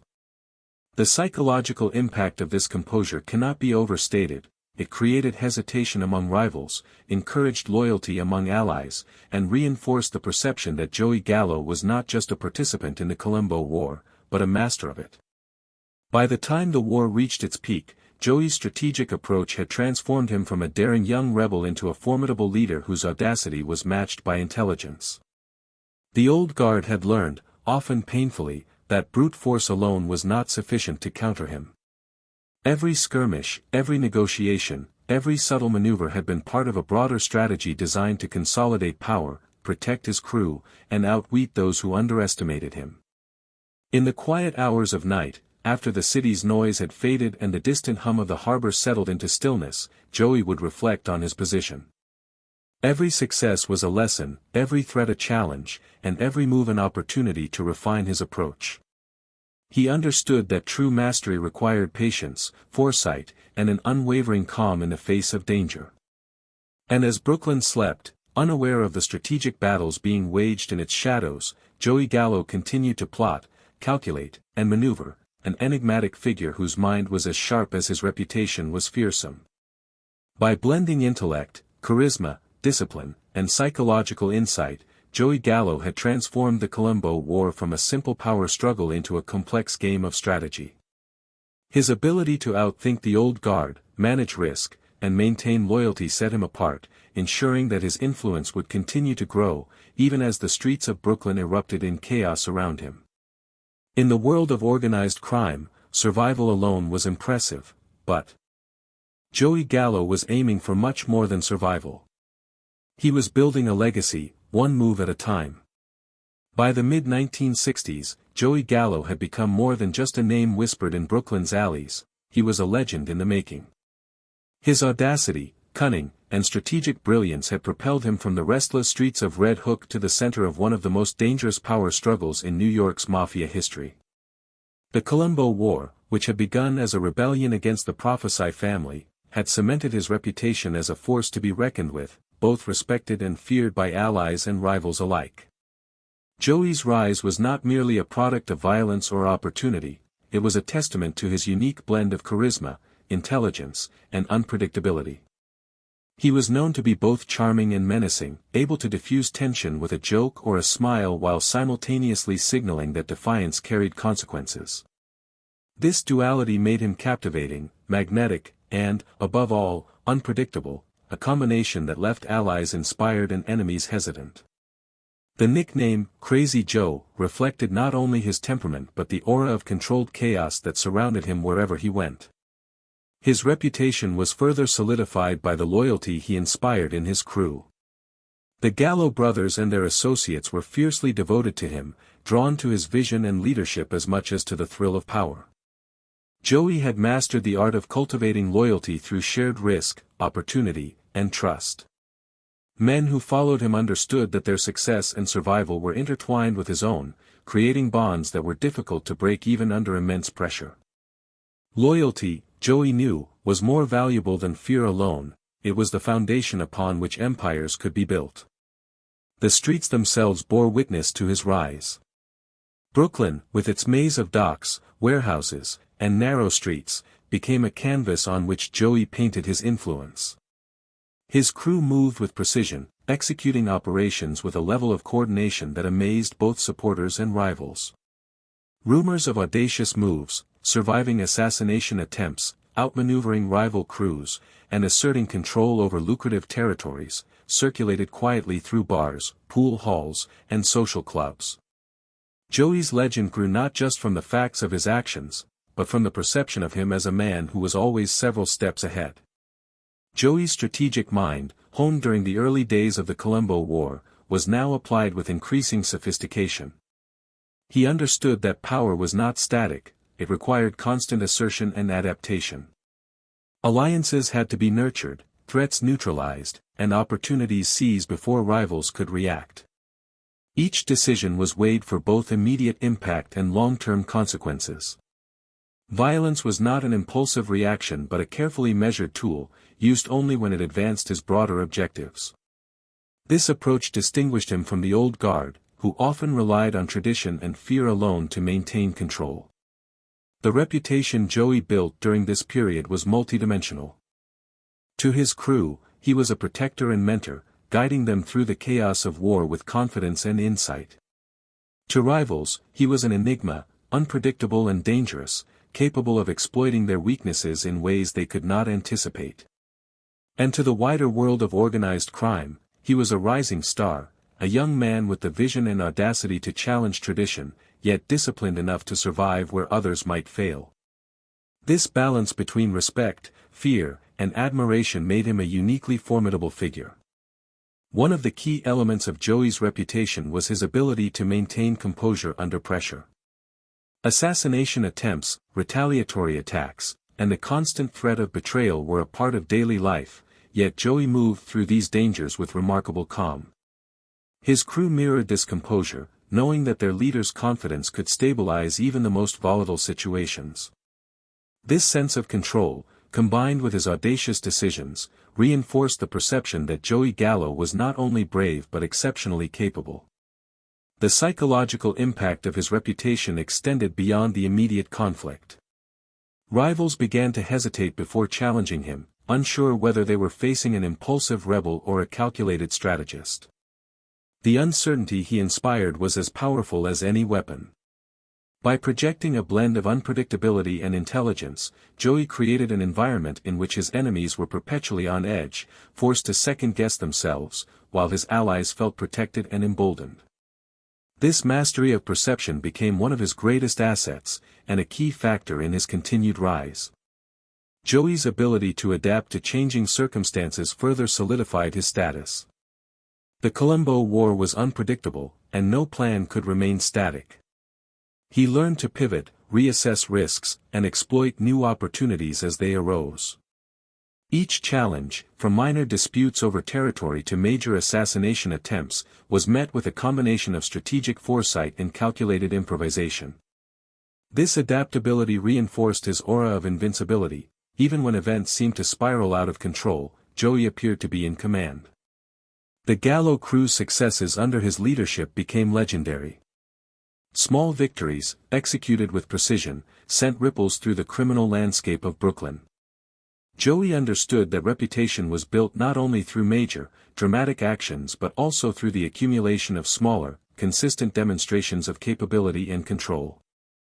Every calculated confrontation, clever negotiation, or narrowly avoided ambush contributed to the legend he was constructing, brick by brick, in the minds of allies and rivals alike. Yet Joey's rise was not without personal risk. Each act of audacity drew attention from law enforcement, rival families, and internal critics. The life he had chosen demanded constant vigilance, careful planning, and a willingness to take calculated risks. But Joey thrived in this environment. The tension, danger, and challenge were not burdens, they were the very elements that allowed him to demonstrate his brilliance, assert his authority, and reinforce the loyalty of those around him. By the end of this phase of the war, Joey Gallo had emerged as a central figure in Brooklyn's organized crime landscape. His reputation as Crazy Joe was no longer just a nickname, it was a reflection of a carefully cultivated persona, a combination of audacity, intelligence, charm, and controlled menace. The streets of Brooklyn, once simply a place to survive, had become a stage upon which he performed, commanded respect, and consolidated power. In the quiet moments, when the city's lights dimmed and the distant hum of the harbor settled into night, Joey would reflect on the journey that had brought him here. From the streets of Red Hook to the heart of the Colombo War, he had learned the value of patience, observation, and strategic thinking. He had survived attacks, outmaneuvered rivals, and built a loyal following, all while maintaining the aura of unpredictability that made him both feared and respected. It was this combination of experience, cunning, and charisma that ensured Joey Gallo's reputation was firmly established. He had proven that audacity could challenge tradition, that intelligence could amplify courage, and that loyalty could be cultivated and maintained even in the most dangerous circumstances. The rise of Crazy Joe was not merely a story of violence or rebellion, it was the story of a man who understood the delicate interplay of power, perception, and strategy, and who had mastered it with remarkable skill. As Brooklyn slept, unaware of the battles, negotiations, and subtle manipulations taking place in its shadows, Joey Gallo's legend continued to grow. Allies whispered his name with admiration, rivals feared his next move, and the streets themselves seemed to pulse with the presence of a man who had risen, against all odds, to become one of the most formidable figures in New York's criminal history. By the late 1960s, Joey Gallo's life had become a study in contrasts. On one hand, he was a ruthless, calculated figure who had survived assassination attempts, outmaneuvered the old guard, and commanded the loyalty of a fiercely devoted crew. On the other hand, he inhabited a world of glittering social gatherings, glamorous parties, and the kind of charisma that drew attention wherever he went. To the outside observer, it was a paradox, a man equally comfortable in the shadows of deadly streets and under the bright lights of Manhattan's nightclubs. The allure of the underworld glamour was intoxicating. Restaurants and private clubs became theaters in which Joey performed a delicate balance of charm, intimidation, and visibility. He was careful to maintain a public persona that fascinated without fully revealing the dangerous undercurrents of his life. Patrons who caught a glimpse of him might notice the glint of a gold ring, the subtle twitch of an eye, or the calm way he assessed a room. Each gesture, each smile, each casual word served to reinforce the legend of Crazy Joe, the man who seemed to exist both within and above the reach of ordinary law and consequence. Parties were more than just entertainment, they were an extension of strategy. Joey understood that influence could be cultivated in social spaces as effectively as on the streets. Every conversation, every handshake, every smile or carefully placed remark was an opportunity to reinforce alliances, gather information, or subtly intimidate those who might challenge him. Guests may have assumed they were attending a simple celebration or social gathering, but Joey's presence ensured that every event carried undercurrents of power, influence, and perception management. Even amidst the glamour, danger was never far. Joey's life on the edge meant that every outing could have deadly consequences. Assassination attempts had taught him that visibility came with risk, but he also knew that careful calculation and constant vigilance could mitigate these dangers. His ability to navigate these high-stakes social environments while maintaining composure added to his reputation. Allies felt safe in his presence, rivals hesitated to act against him, and the public caught only a glimpse of the enigmatic figure he had become. Joey's charisma was complemented by a deep understanding of human psychology. He could sense tension before it became visible, anticipate desire before it was spoken, and exploit uncertainty without revealing his intentions. In a room full of people, he always knew who could be an ally, who might be a threat, and who could be persuaded. This subtle, almost hypnotic awareness allowed him to operate with remarkable efficiency in social settings, turning ordinary gatherings into opportunities for influence and strategy. At these parties, Joey was both celebrated and enigmatic. He could laugh easily, engage in friendly banter, or recount stories from his youth with charm and humor. Yet beneath the surface lay the knowledge that danger lurked nearby, that every interaction could carry consequences, and that perception could be as deadly as any weapon. This duality made him magnetic. People were drawn to him for the thrill of charisma and danger intertwined, never fully knowing which side of him they were encountering. Despite the outward glamour, Joey's mind remained focused on survival and strategy. He recognized that public visibility could attract both admiration and scrutiny. Law enforcement, rival families, and even allies who sought leverage all watched him carefully. His ability to remain composed, to maintain calculated unpredictability, and to subtly influence the perception of others ensured that he retained control over situations that might have overwhelmed less skilled men. Glamour, in Joey's world, was both shield and tool, a way to assert dominance without firing a shot. Part of the allure of Joey's underworld lifestyle was the sense of power it conveyed. Cars, clothes, restaurants, and private clubs became symbols of authority. Each choice, from the tailored suit to the expensive watch, was a quiet signal. He was a man who could move effortlessly between danger and opulence, survival and indulgence. The careful cultivation of image was as important as the careful planning of operations. Both were essential to consolidating influence in a world where perception could be as potent as reality. Yet beneath the sophistication and strategy, Joey remained human. He experienced the exhilaration of success, the thrill of admiration, and the subtle satisfaction of outmaneuvering rivals. At the same time, he felt the weight of responsibility, the constant tension of threats, and the knowledge that a single miscalculation could destroy everything he had built. Glamour and danger coexisted in his life not as opposites but as intertwined forces, each amplifying the intensity of the other. Joey's lifestyle also reflected the paradox of his personality. He could be generous to friends, fiercely protective of allies, and unexpectedly reflective, yet equally capable of ruthless action when circumstances demanded. These contradictions made him unpredictable, which in turn enhanced both his legend and his survival.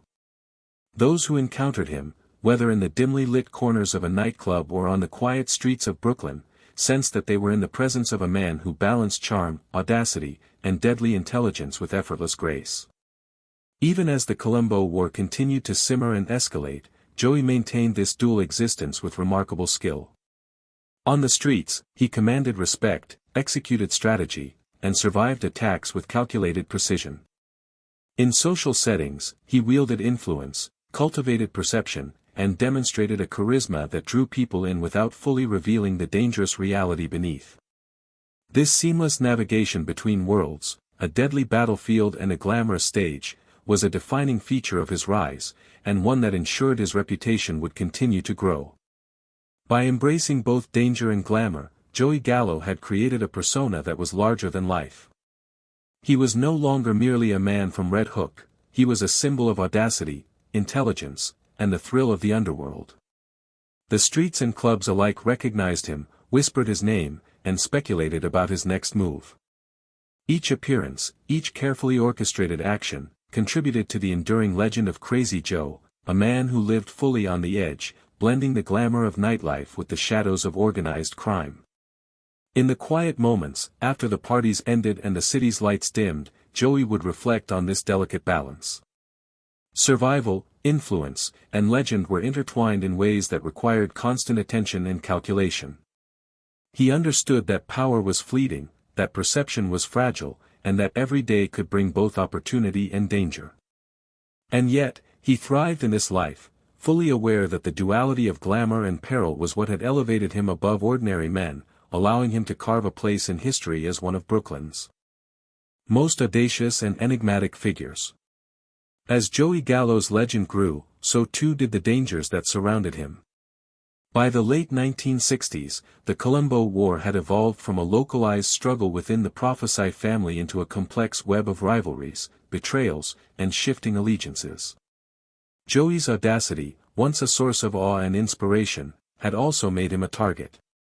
His enemies, the old guard who saw him as a reckless upstart, were relentless, patient, and willing to strike whenever opportunity arose. The streets of Brooklyn had become a labyrinth of risk, where even familiar corners could hide danger. The assassination attempts against Joey were as varied as they were dangerous. From ambushes in narrow alleys to bullets fired from speeding cars, he was constantly tested. Each attack was a reminder that his choices had consequences and that the world he navigated was as unforgiving as it was glamorous. Yet Joey's survival instinct, sharpened through years of calculated risk-taking, allowed him to respond with a calmness that belied the severity of the threats. He had learned to anticipate danger, to read subtle shifts in behavior, and to prepare contingencies long before rivals made a move. One of the most chilling aspects of these attempts was their unpredictability.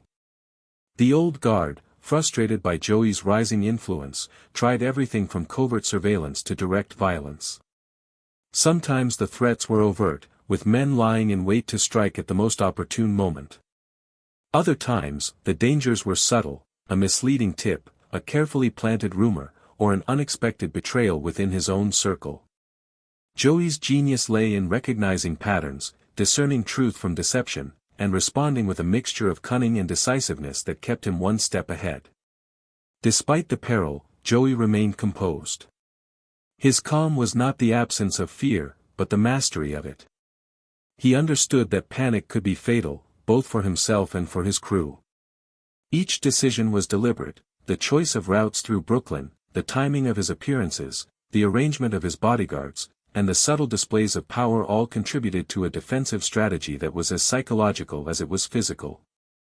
To his enemies, this composure seemed almost supernatural, reinforcing the aura of Crazy Joe and making him appear unpredictable and untouchable. The attacks also revealed the loyalty and discipline of his crew. Men who had once been streetwise youths were now trained to anticipate ambushes, maintain situational awareness, and act decisively under pressure.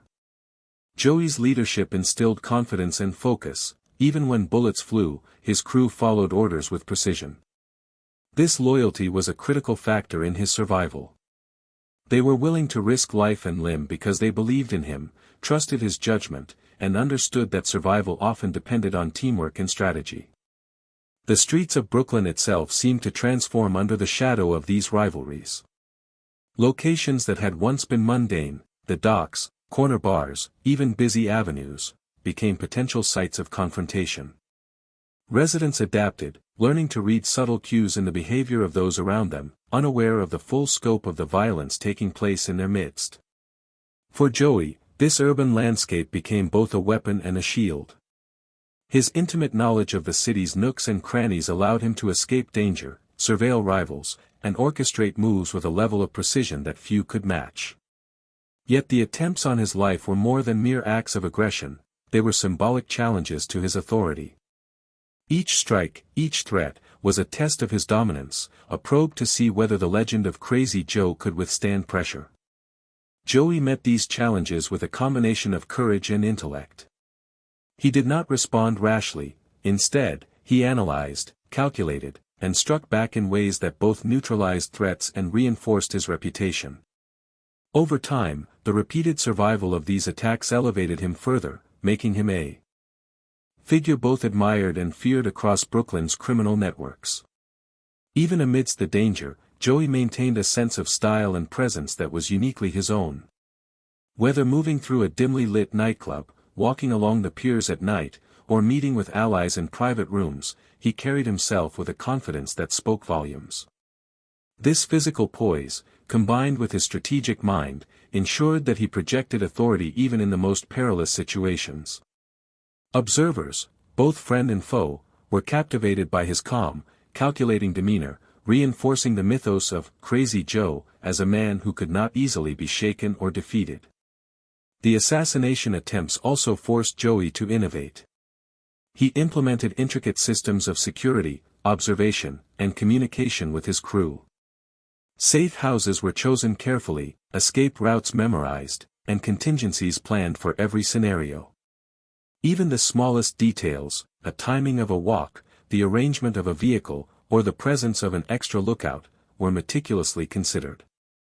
This combination of foresight and flexibility allowed Joey to remain elusive, even when faced with coordinated attempts on his life. The psychological toll of constant danger was immense, yet Joey managed to maintain perspective. He understood that fear, if channeled correctly, could sharpen focus, enhance vigilance, and inspire loyalty among his men. He also recognized that a calculated display of fearlessness could intimidate enemies, reinforcing his dominance. This balance, embracing the reality of danger while projecting control, was a hallmark of his leadership and a key reason for his survival. By the late 1960s, Joey's name carried weight far beyond the immediate conflicts of the Colombo War. Stories of his narrow escapes, tactical brilliance, and audacious maneuvers were whispered throughout Brooklyn and beyond. Allies looked to him for guidance, rivals hesitated before challenging him, and law enforcement observed his movements with a mixture of fascination and frustration. Each assassination attempt that failed to eliminate him only strengthened the legend, solidifying his status as a man who lived on the edge yet always emerged unscathed. Even in quiet moments, the tension never fully disappeared. Joey remained vigilant, aware that danger could strike at any time. Yet he embraced this life on the edge, recognizing that it was inseparable from the power, influence, and legend he had built. The risks were immense, but so too were the rewards: respect, loyalty, and a place in history as one of Brooklyn's most audacious and enigmatic figures. By navigating these assassination attempts with calm, cunning, and precision, Joey Gallo demonstrated why he had earned his nickname and reputation. He was not merely a survivor, he was a strategist, a leader, and a symbol of audacity in a world where danger and opportunity were inseparable. The streets of Brooklyn had tested him repeatedly, and each time, he had emerged stronger, more confident, and more legendary.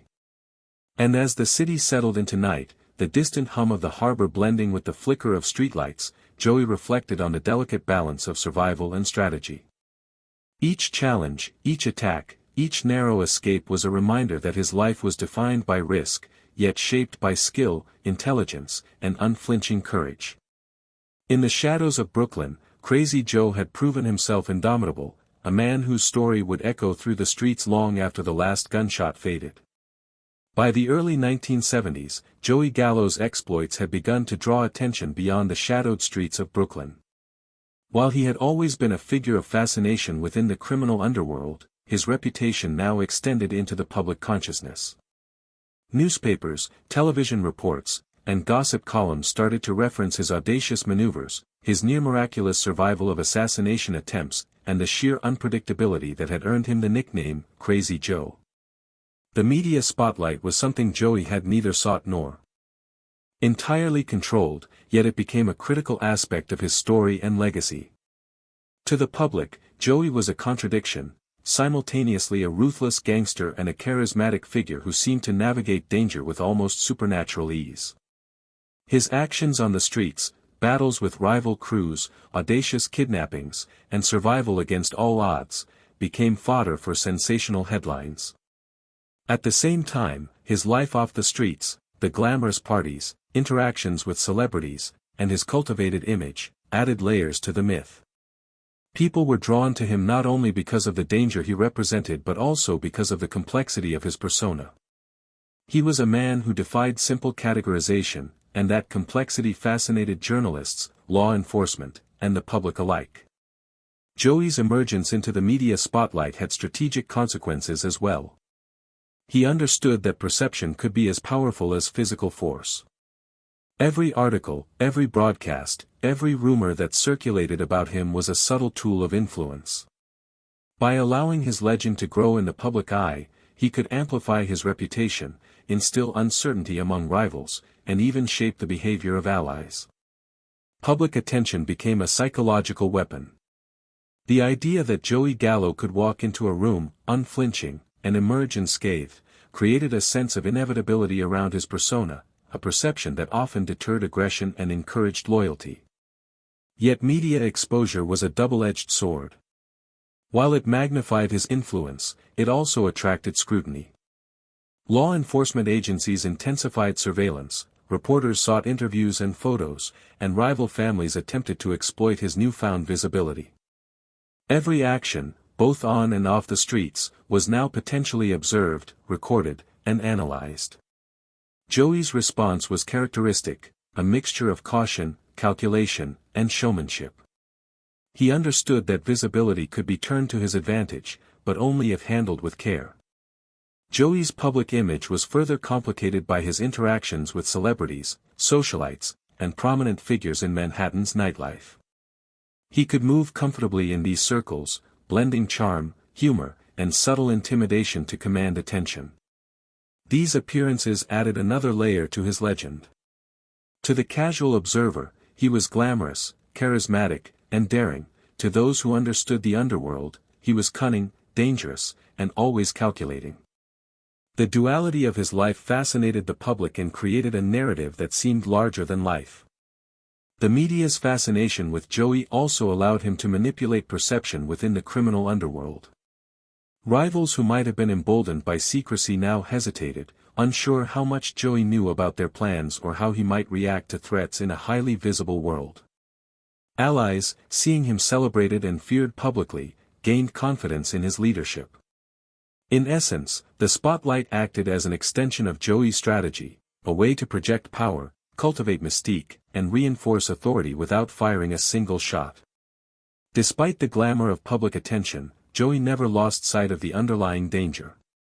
Assassination attempts, betrayals, and street-level violence continued, reminding him that fame could not protect him from bullets or deception. The media spotlight was a tool, but it was never a shield. Joey's survival still depended on vigilance, intelligence, and the loyalty of his crew. The challenge lay in balancing public perception with the practical necessities of street survival, a balance he navigated with the same careful calculation that had defined his rise. One particularly notable moment came when newspapers published dramatic accounts of Joey's narrow escapes from rival hits. Headlines painted him as fearless, audacious, and almost untouchable. While some observers assumed exaggeration, the core truth was undeniable: Joey had survived attacks that would have ended the lives of most men. This reputation reinforced the mythology surrounding him, attracting admiration, fear, and intrigue. Even those who had never met him felt the presence of Crazy Joe through the stories alone, a testament to the power of narrative in shaping perception. The media also captured the contradictions in Joey's personality. Stories highlighted his generosity to friends, his charm with women, and his penchant for humor, contrasting sharply with accounts of his ruthlessness on the streets. This duality made him a compelling figure, one who could not easily be dismissed as a simple criminal. He was, in the public imagination, both a danger and a fascination, a man who embodied the thrill of risk, the allure of rebellion, and the complexity of human behavior in extreme circumstances. Joey's understanding of this dynamic allowed him to subtly shape his image. He knew which appearances would reinforce his reputation, which stories to let circulate, and which rumors to suppress or exploit. Even in the age before social media, he managed the narrative with skill, turning public attention into a strategic asset. In doing so, he demonstrated a remarkable awareness of the interplay between image, perception, and power, a sophistication that set him apart from many contemporaries. At the same time, Joey remained grounded in the realities of the streets. While journalists and public fascination added layers to his legend, they could not shield him from bullets, betrayal, or the unpredictable forces of the criminal world. Every day, he continued to navigate Brooklyn's labyrinthine streets, ensuring that his crew remained loyal, that operations proceeded smoothly, and that threats were neutralized before they could escalate.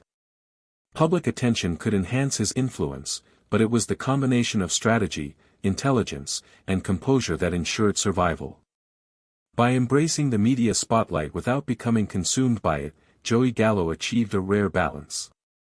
He became a public figure whose story was widely known, yet whose life remained shrouded in the mystery, danger, and charisma that had always defined him. The interplay between fame and underworld power enhanced both his legend and his effectiveness. Allies were inspired, rivals were cautious, and the public remained captivated by the myth of Crazy Joe, the Brooklyn gangster who walked the fine line between audacity and survival. In the quiet hours, after the city had settled into night and the glow of streetlights reflected off the East River, Joey would reflect on this delicate balance. Fame, legend, and influence could be tools, but they could never replace vigilance, strategy, and loyalty. The streets remained his true domain, and it was there, in shadows and alleyways, that he continued to assert control, refine strategy, and solidify the reputation that the world now admired, feared, and never forgot. Even as Joey Gallo's reputation and influence expanded, he could not escape the inevitable scrutiny of law enforcement. The streets of Brooklyn had long been familiar to him, a place where survival relied on instinct, strategy, and loyalty, but now, his every move attracted the attention of detectives, federal agents, and local police officers determined to bring an end to the chaos surrounding him. Legal trouble became an unavoidable facet of his life, a constant tension that added complexity to his already perilous existence. Joey's encounters with the law were varied and unpredictable. Arrests for minor offenses, raids on crew operations, and investigations into larger criminal activities created a persistent undercurrent of risk. For a man who had survived ambushes, assassination attempts, and intense rivalries, legal scrutiny presented a different kind of battlefield, one in which knowledge, preparation, and the careful application of influence were as important as any physical skill. In this arena, Joey learned to navigate strategy in a system designed to expose vulnerability, and he did so with the same composure that had served him on the streets. One of the earliest and most significant challenges came when authorities began to focus on the Gallo's involvement in the Colombo War.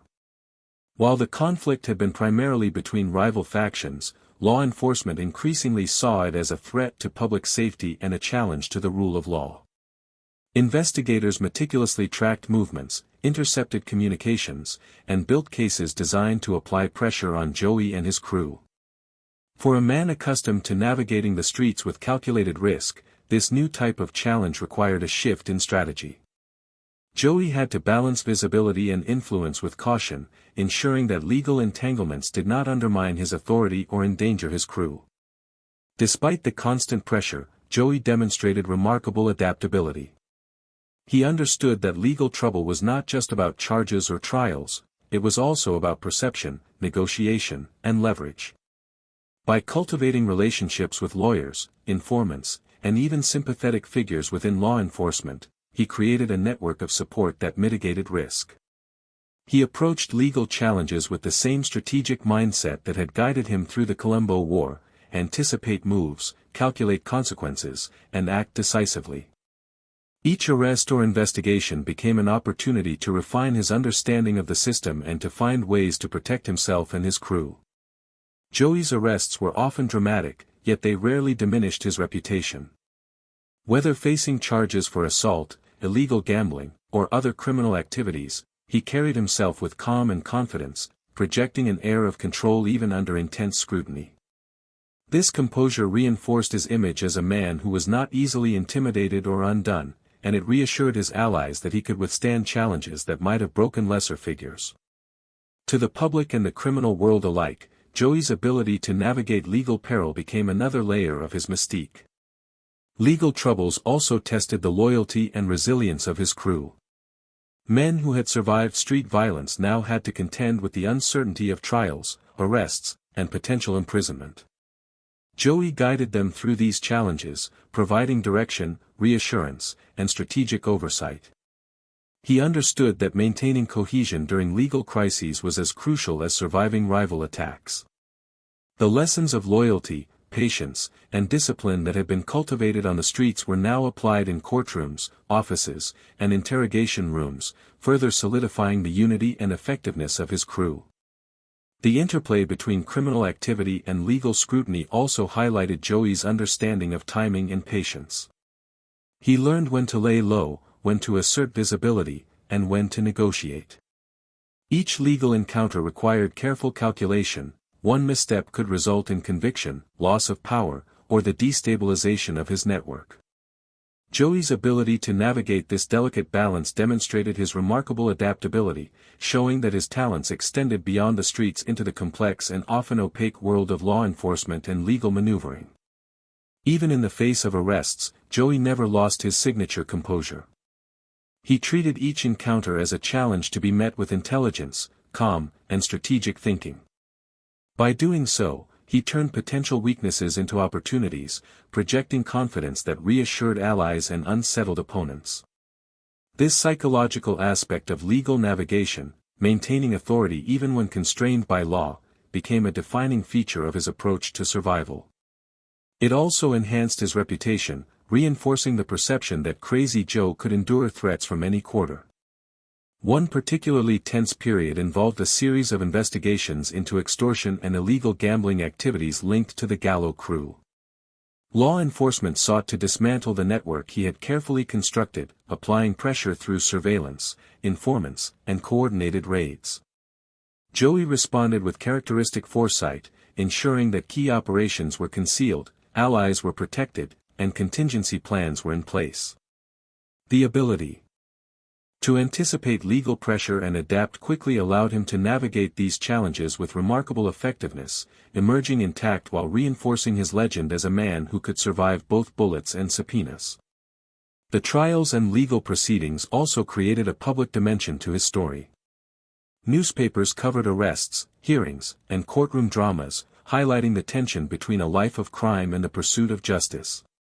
Joey's ability to navigate this attention without losing credibility or control added to his mystique. Observers noted his composure under questioning, his calm interactions with lawyers and judges, and his ability to maintain authority over his crew even while under legal scrutiny. In the public imagination, he became a symbol of audacity, resilience, and cunning, a man who could survive in the streets and the courtroom alike. Despite the constant legal pressure, Joey never allowed it to paralyze his ambition. He continued to pursue influence, expand operations, and solidify his position within Brooklyn's criminal landscape. Every legal challenge became another test of his intelligence, strategy, and leadership. He treated each trial, arrest, or investigation as part of the broader game, a scenario in which skill, foresight, and adaptability could turn potential disaster into opportunity. By the end of this period, Joey Gallo had demonstrated that legal scrutiny, while dangerous, was not insurmountable.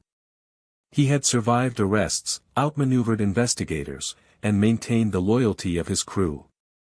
His ability to operate under pressure, whether from rivals on the streets or authorities in court, reinforced his reputation as a man of intelligence, composure, and audacity. The public and criminal world alike came to recognize that Joey was not only a survivor but a strategist, capable of turning every challenge into an advantage. In the quiet hours of night, after courtrooms emptied and the streets calmed, Joey would reflect on the delicate balance of legality and survival. Every trial, every arrest, and every investigation was a reminder that his life was defined by risk, yet shaped by skill, strategy, and unwavering composure. He understood that influence, power, and reputation required not only courage on the streets but also mastery over the pressures of law and public perception. And as Brooklyn slept, Crazy Joe continued to assert his presence in a world where survival, audacity, and strategy were inseparable, proving that even under the gaze of the law, he remained untouchable in ways few could imagine. Even amid the chaos of the Colombo War, assassination attempts, media attention, and legal troubles, Joey Gallo's life was anchored by the bonds of family and brotherhood. These relationships were the quiet, often unseen threads that allowed him to navigate a world defined by danger, uncertainty, and shifting loyalties. To the outside observer, Joey's life may have appeared as a series of audacious maneuvers and daring escapes, but at its heart was a deep understanding that survival and power depended not only on strategy, but on trust and connection. Family had always been central to Joey's existence. Growing up in Red Hook, the Gallo household was a mixture of warmth, struggle, and resilience. From an early age, Joey learned the value of loyalty, respect, and mutual support. These lessons became the foundation for the relationships he cultivated later in life. The bond with his brothers, most notably Albert and Larry, was particularly significant. Together, they navigated the treacherous streets of Brooklyn, shared the risks of criminal enterprise, and supported one another through both triumphs and crises. This familial loyalty became a cornerstone of Joey's leadership, providing both practical support and emotional grounding. Joey extended these principles of loyalty and brotherhood to his crew, who became more than associates, they were chosen family. In an environment where betrayal could mean death, the cultivation of trust was vital. Joey recognized that his survival depended not only on his own skills but on the cohesion, loyalty, and confidence of those around him. He invested time and energy in building relationships, mentoring young recruits, and ensuring that every member of the crew understood the stakes and their roles. The result was a network of men who would follow him through danger with unwavering loyalty, bound not merely by fear, but by respect and shared purpose. Moments of vulnerability, though rare, revealed Joey's deep appreciation for these bonds. Despite his fearsome reputation, he valued honesty, courage, and integrity within his circle. Crew members who demonstrated loyalty in the face of risk were recognized and rewarded, while those who wavered or betrayed trust faced consequences. These subtle dynamics reinforced both discipline and loyalty, ensuring that the crew functioned as a cohesive unit in a world where disorganization could be fatal. The emotional weight of these relationships was profound. Joey was aware that his influence and survival were inseparable from the men who stood by him. Family and brotherhood also provided a psychological anchor amid the relentless tension of his life. Assassination attempts, legal entanglements, and rivalries were constant sources of stress, but the presence of trusted allies offered a sense of stability. Late at night, in safe houses or quiet corners of Brooklyn, Joey could reflect, consult, or simply share a moment of calm with those he trusted most. These interactions, often unseen by outsiders, were essential for maintaining morale, focus, and mental clarity. They allowed Joey to recharge, make clear-headed decisions, and navigate the chaotic realities of his world with steady confidence. The bonds of brotherhood extended beyond the immediate crew to allies in the broader criminal ecosystem. Joey understood that influence was strengthened through mutual support, alliances, and reciprocal loyalty. Partnerships with other crews or influential figures were carefully nurtured, not only for strategic advantage but also to reinforce a sense of honor and trust in a dangerous world. The careful cultivation of these relationships demonstrated Joey's nuanced understanding of human nature. Survival and power were rarely solitary endeavors, they required networks of loyalty, respect, and shared risk. Even in moments of extreme danger, the presence of trusted companions provided comfort and reassurance. Assassination attempts, rival threats, and unpredictable challenges became more manageable because Joey could rely on his inner circle. Their vigilance, courage, and shared commitment created a buffer against the chaos of the streets. Each loyal friend or family member was a strategic asset, a shield against unpredictability, and a reminder that Joey was never truly alone, even in the darkest hours of the Colombo War. These bonds also influenced Joey's decision-making. He weighed the welfare of his brothers and crew in every operation, every confrontation, and every negotiation. Risk was never abstract, it carried personal consequences for those who trusted him.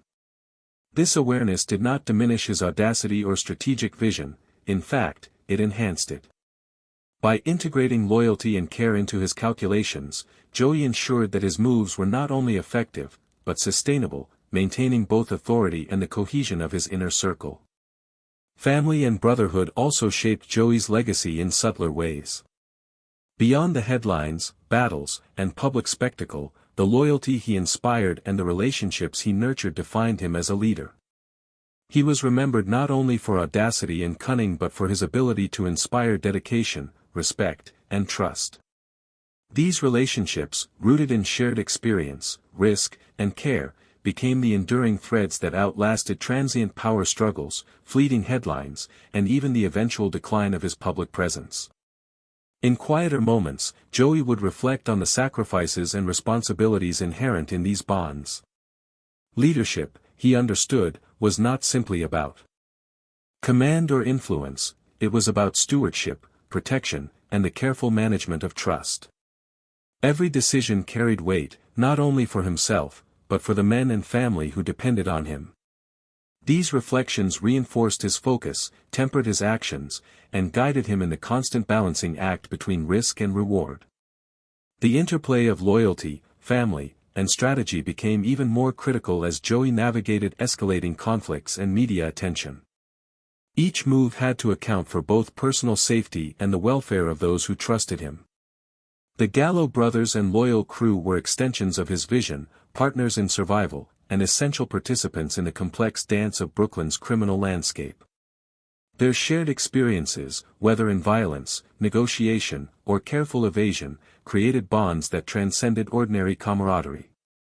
By the mid-1970s, Joey's reliance on family and brotherhood had solidified into a defining feature of his identity. While his reputation as Crazy Joe captured the public imagination, the strength of his relationships with trusted allies and family provided the foundation upon which his legend was built. Survival, strategy, and influence were intertwined with loyalty, trust, and shared commitment, a combination that distinguished him from both contemporaries and adversaries. In the quiet hours, when the city slept and the distant hum of the harbor mingled with the flicker of streetlights, Joey would often find solace in these connections. They were reminders that even in a world defined by danger, deception, and audacity, human bonds remained a source of strength, guidance, and resilience. The loyalty of brothers, friends, and trusted crew members allowed him to navigate the chaos with confidence, and to continue building the legend of Crazy Joe, grounded in both strategy and the enduring power of human connection. Even the most loyal crews face internal challenges, and Joey Gallo's world was no exception. As his influence grew, so did the pressures and temptations that tested the loyalty of those closest to him. Betrayal often emerged not from malice alone, but from fear, ambition, or desperation. Joey knew that managing these threats was as vital as surviving rival attacks or law enforcement scrutiny. Subtle signs, a whispered conversation, a delayed response, or a slight deviation from orders, could indicate shifting allegiances. Joey's experience and keen intuition allowed him to spot these signs early. He cultivated loyalty through respect, fairness, and careful oversight, ensuring his crew understood the value of shared risk and the consequences of disloyalty. Internal disputes sometimes arose over territory, personal grudges, or ambitions. Joey navigated these carefully, using calm negotiation, clear authority, and subtle intimidation when necessary. He maintained cohesion, morale, and trust, ensuring minor fractures did not escalate into danger. Each betrayal, real or potential, became a lesson in leadership, teaching him about human behavior, loyalty, and risk management. Even under the threat of informants and rival manipulation, Joey's inner circle remained remarkably loyal. His combination of vigilance, psychological insight, and fairness created a resilient crew capable of surviving external and internal threats alike. The careful management of internal loyalty reinforced his authority, strengthened his operations, and ensured that his legend endured, even as the dangers surrounding him intensified. In the final years of his life, Joey Gallo navigated a precarious balance between legend and peril. Though the Colombo War had ended, rivalries persisted, law enforcement pressure intensified, and internal challenges remained constant. Brooklyn streets, once familiar, had become more dangerous, and Joey moved with calculated caution, aware that every step could carry risk. By this time, his reputation had become nearly mythical. Stories of audacity, escapes, and strategic brilliance circulated widely, inspiring awe, fear, and fascination. Yet Joey understood that legend alone could not protect him. Survival required constant vigilance, careful planning, and loyal allies. His crew, bonded by shared risks and loyalty, provided both practical support and emotional grounding. Despite escalating threats, Joey maintained his composure. He relied on trusted routes, safe houses, and keen observation to navigate rival plots and law enforcement scrutiny. The unpredictability of human behavior reminded him daily that control was never absolute. Each encounter, each decision, and each move required foresight, patience, and strategic calculation. These final years highlighted the delicate interplay between power, risk, and loyalty. Joey's leadership, grounded in experience and psychological insight, allowed him to maintain influence while navigating an increasingly treacherous environment. Even as visibility increased and danger escalated, he moved with confidence, leaving a legacy defined by courage, intelligence, and the enduring bonds of loyalty that had sustained him throughout his remarkable life. Joey Gallo's final day unfolded with the same tension and unpredictability that had defined much of his life.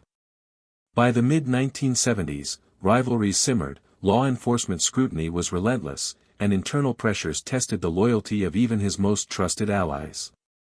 Brooklyn streets carried both familiarity and danger, and Joey navigated them with the calm composure that had allowed him to survive countless threats. On that day, he entered a restaurant, a familiar location where he often met friends and associates.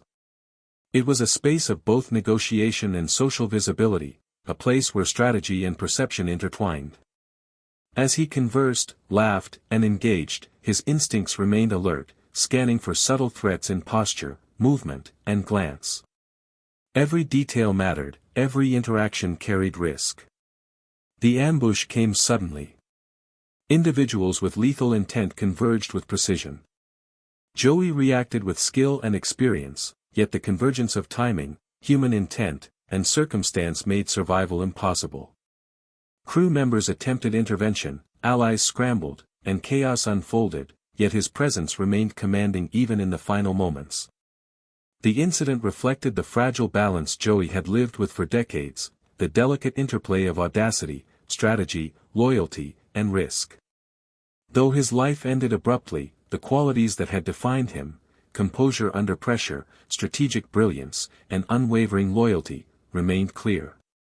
His final moments cemented the legend of Crazy Joe, leaving a lasting impression on witnesses, rivals, and the streets of Brooklyn he had once commanded.